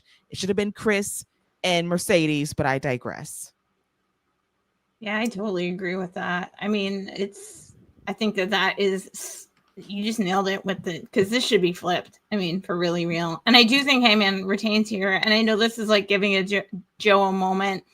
And whether or not both of them agree with that or not, that's up to the booker. That is a Tony Khan decision at the end of the day, how the card shakes out. I do think it'll be awesome. I do think it'll be really cool. I hope that they're not taking the belts off of Hangman this soon, because I know that there's a few people out there that he's not working for. But I disagree. I think he's doing the best version of Hangman as champion that he could. And I think that beating Samoa Joe is actually a bigger deal than people even realize, because he is such a legend. And even if he does have a contract with them for a period of time, it doesn't mean that he has to be in the ring. Joe used to do commentary on WWE. He's probably one of the best commentators they've had in years. He's so much fun. So, I mean, he could do anything like that. The guy's got 8 million years of experience. So, I mean, he was like the voice of reason in the room, like we saw on video, where it was like, hey, Joe said no, and you guys better listen or else. Yeah. So, yeah, that's kind of where I fall on this one. I think it'll be great, and it'll be a good main event, but I don't think it was the right choice for the main event. Yeah, I definitely agree. This as we talked about when this match was announced, I was trying to figure out like why is this the main event? Why do you have this was before we even knew it was a steel cage match. Why is this your main event? The only thing that made sense was because MJF was coming back. It's gotta be. It has to be. You don't need that to happen in the main event. Like you can have MJF come back and it doesn't have to be the main event. You could even have Samoa Joe win and it still not be the main event. Like it's fine. Like this match would have been fine being the penultimate match or being like even 2 or 3 matches away to give the title matches some space. You could have done that because you don't want it to appear like it's a double main event. So you could space them out a little bit. This is definitely not a main event match for me. And there's nothing against either one of them. I love both of them very much. And I clearly am a huge Hangman fan, been a fan of Samoa Joe for forever. I definitely disagree with it. I think it's going to be a really good match. These two always deliver. I would like to see Hangman get some. I think he retains, and I would also like to see him wrestle some other people he did that before he was wrestling. So he was wrestling people who were champions. Like they kept doing, like, why are you wrestling Kyle Fletcher, who's already a champion? Now you're wrestling Samoa Joe, who was a champion. And now you're wrestling Samoa Joe. Like give Hangman better matches for some of his title reign. Give him a few months where he's not wrestling a current champion. Drag out the MJF and Hangman. We don't need to do, I could see them doing Hangman versus MJF at World's End because as I mentioned before, World's End is where the terrible devil storyline ended and Samoa Joe beat him. So you could do the redemption arc of having MJF come back to World's End and have him win the title. I still think that's too soon. I want Hangman to have a longer title run. I want MJF to have to chase it for a little bit. He's more fun when he has to chase things. And see how violent is he? Like Keila said, he's going to come back completely different. Well, how are you different? Let's watch it for a few months, not just between here and World's End. Are you going to be in the C2? Are we putting MJF in the C2? What are we doing here with him? Are we building him up? I would like to see maybe do some of that instead. But yeah, I think Hangman retains, and I think it'll be a good match. It just shouldn't be the main event. And I agree with Keila, and I've said it before too. I think Hangman would be okay having the women main event over him. He can miss because some guy was crying on the internet that they can't have Hangman lose, not main event 2 pay-per-views in a row. Yes, they can. Hangman will be fine. He'll be all right. Hangman is the one who has been pushing that he is the men's world champion. He's been calling it men's and women's. He has been pushing that they are equal. Well, for them to truly be equal, women need to be closing pay-per-views, and Hangman Page is probably the first person behind the women that are like, hey, let the women's world championship let that main event a pay-per-view. Like I think Hangman would be the first person to say that. So that's where we are with that. Yep. All right. So that was the end of our slideshow. It was. Crash asked us the question real quick. Who do we think will be the next opponent for Hangman outside of MJF that he thinks that they should hold off on that?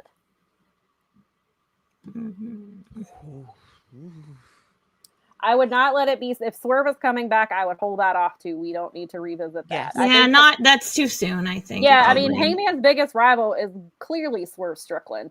Yes. But we need to hold off on that. We need to give him new people to face, like a Kyle Fletcher with no title. Or there's Ace Austin. I mean, maybe, should he be getting, some people I guess could argue, should he be getting world title shots this soon? Maybe not. But if you're wanting to bring in some new talent or to elevate some guys, like even a Mark Briscoe would be somebody that Hangman could face. Not for the title, not while he's still champion. Like if he wins his title tonight, Tony, don't book Hangman versus Mark Briscoe next month while Mark Briscoe is the TNT champion. Don't God. do that. Please stop. Please let Hangman wrestle people who are not currently champions. Please. Please. All right. So before we get out of here, well, first of all, Keila Cash is pulling double duty because she just likes Stacey Marshall that much that she is going to come talk about his match beforehand. But then after the show tonight, she will be back to tell you her thoughts on the match that they're making us watch. They're doing so she and Jeremy Feinstein will be here after the pay-per-view is over. Do you guys have a set time, or is it within like 20 minutes of the pay-per-view ending, or an hour, or Probably within 20 minutes of the show ending. So if we're trying to guess, and by AEW standards, this card seems a little bit more subdued than usual. So maybe we'll be on the air live a little after midnight, potentially. okay. So make sure that, but if you are subscribed to this channel and turn on your notifications, it will tell you when it's on. But also, if you follow Fight Game Media on Twitter, they will post it there as well and let you know when they are live. So make sure that you come back and after Full Gear, who knows what time it's going to end. But Keila and Jeremy will be here to go over everything. And then we can find out if MJF did come back and who else, if Jay White came back or Swerve or Keith Lee. If any of them come back, you can come chat with them about that. So make sure that you do that. But Keila, what is your match of the night and what is your sleeper? Ooh, match of the night. After going through the entire card, I think match of the night is going to be Mox versus Kyle O'Reilly. I sense that is the match of the night. Sleeper, match of the night. Despite how much I don't care about this championship match. I don't care about this championship, the creation of it, the gauntlet match, because we only know that 4 people are involved. That means we're going to get a lot of surprises. I expect some good things from this match, even though I don't care about this title. I think the gauntlet match is going to be a sleeper. I do. All right, Mel, what about you? Same question. Match of the night. I'm going to say that my sleeper is going to be the Kyle O'Reilly match with Jon Moxley, and that my match of the night might actually be, let's see, I'm looking at them. I'm deciding. I'm going to go with the $1 million match. Okay. Because I think that there's some potential for some serious tag team wrestling going on there, and it could get fun, and there could be some funny stuff, and I just feel like that'll be the funnest match of the night. So that's a good pick too, because that trios match, especially with the Young Bucks being in there and they're just going all out, and Young Bucks is my favorite thing going right now. They made a comment. I read the Young Bucks did an interview with Haley at Vice, and they made comment about how this match is important to them because they get to share the ring with Kenny, and they don't know how much longer that's going to be something that they can do, is sharing a ring with Kenny. Just because obviously Kenny has had a variety of health problems and things like that, and obviously they're all getting older. And so I think that I think they definitely are going to go all out. I would say my sleeper is probably, I'll say the same with Jon Moxley and Kyle O'Reilly. It probably will end up being one of my match of the night because I love both of them, and but I'm gonna go with that as my sleeper. I'm gonna say the match of the night is gonna be Chris and Mercedes. I think that they're going to show why they should have been the main event. And I love that when you show follow that, and we've seen that a lot. Go out there and follow this. Yeah, I feel like they've got a lot riding on them, and that's where I'm gonna go with them. I'm hoping it goes that way too, because I like that. I was thinking about that earlier, and it's funny that you say that. I was like, oh, wouldn't it be great if the women were just follow that jerks? Yeah, I mean, they kind of did that with Blood and Guts. So they sure did. Follow this. Follow we that, all know. guys. I think we all know the truth, Tone. So and also real quick, I will be talking more about it, but next week we'll be back at our regular time on Sunday at 1 p.m. Eastern time. I will also be having an interview. I'm conducting it tomorrow, and I would just go ahead and say who it is. I will be interviewing Ashe Women's Champion Charity King. She was unavailable for next week's show. She will be here to promote Ashe's anniversary show on December the 6th. We were trying to make it work, but since today was our pre-show, we worked it out, and so I will be interviewing her tomorrow, and that interview will air during next Sunday's live stream. I'm really excited to talk to her. Charity King, if you are not familiar with her, get familiar with her. She is very good. I would not be surprised to see her sign sooner rather than later.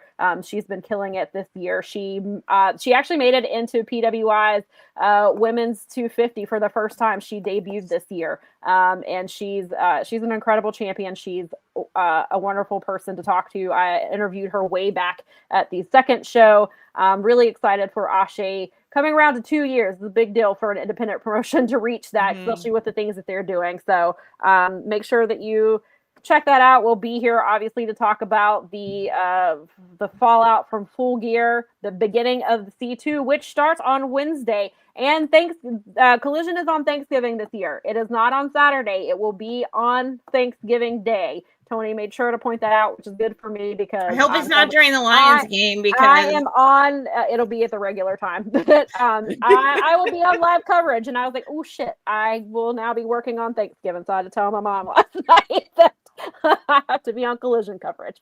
But Merry Christmas to you. I mean, Thanksgiving, whatever. So thank you all for joining us. Make sure that you come see Keila. Keila's going to have more excellent thoughts tonight after whatever goes down at this pay-per-view. I can't wait to see either. And we'll be back next week. And also, before we go, Keila, tell them where to find you. Yes, you can find me on Lady Wrestling X on Twitter and on Blue Sky. The Wrap is on hiatus this week because of the holidays, but I will be doing a show most likely with Garrett recapping Survivor Series from San Diego next Saturday. The Thanksgiving tradition remains the same. War Games, the match beyond. We should look forward to that. And looking at the 2 War Games matches, I do expect good things, kind of like giving Blood and Guts. It's going to exceed expectations. There will be stories told. What about, sorry to interrupt you. What do you think about the SmackDown War Games? I mean, not War Games, the SmackDown Survivor Series match, our traditional 5-on-5 match. I read what happened. I'm disgusted. It deserved to be on SmackDown taped. It deserved it. It's what it deserves after what I read. So. Oh no, I haven't read, so I'm scared. And I didn't watch SmackDown last night because I was at an event for Sunny Strong, and so I did not see, and I forgot that they were filming.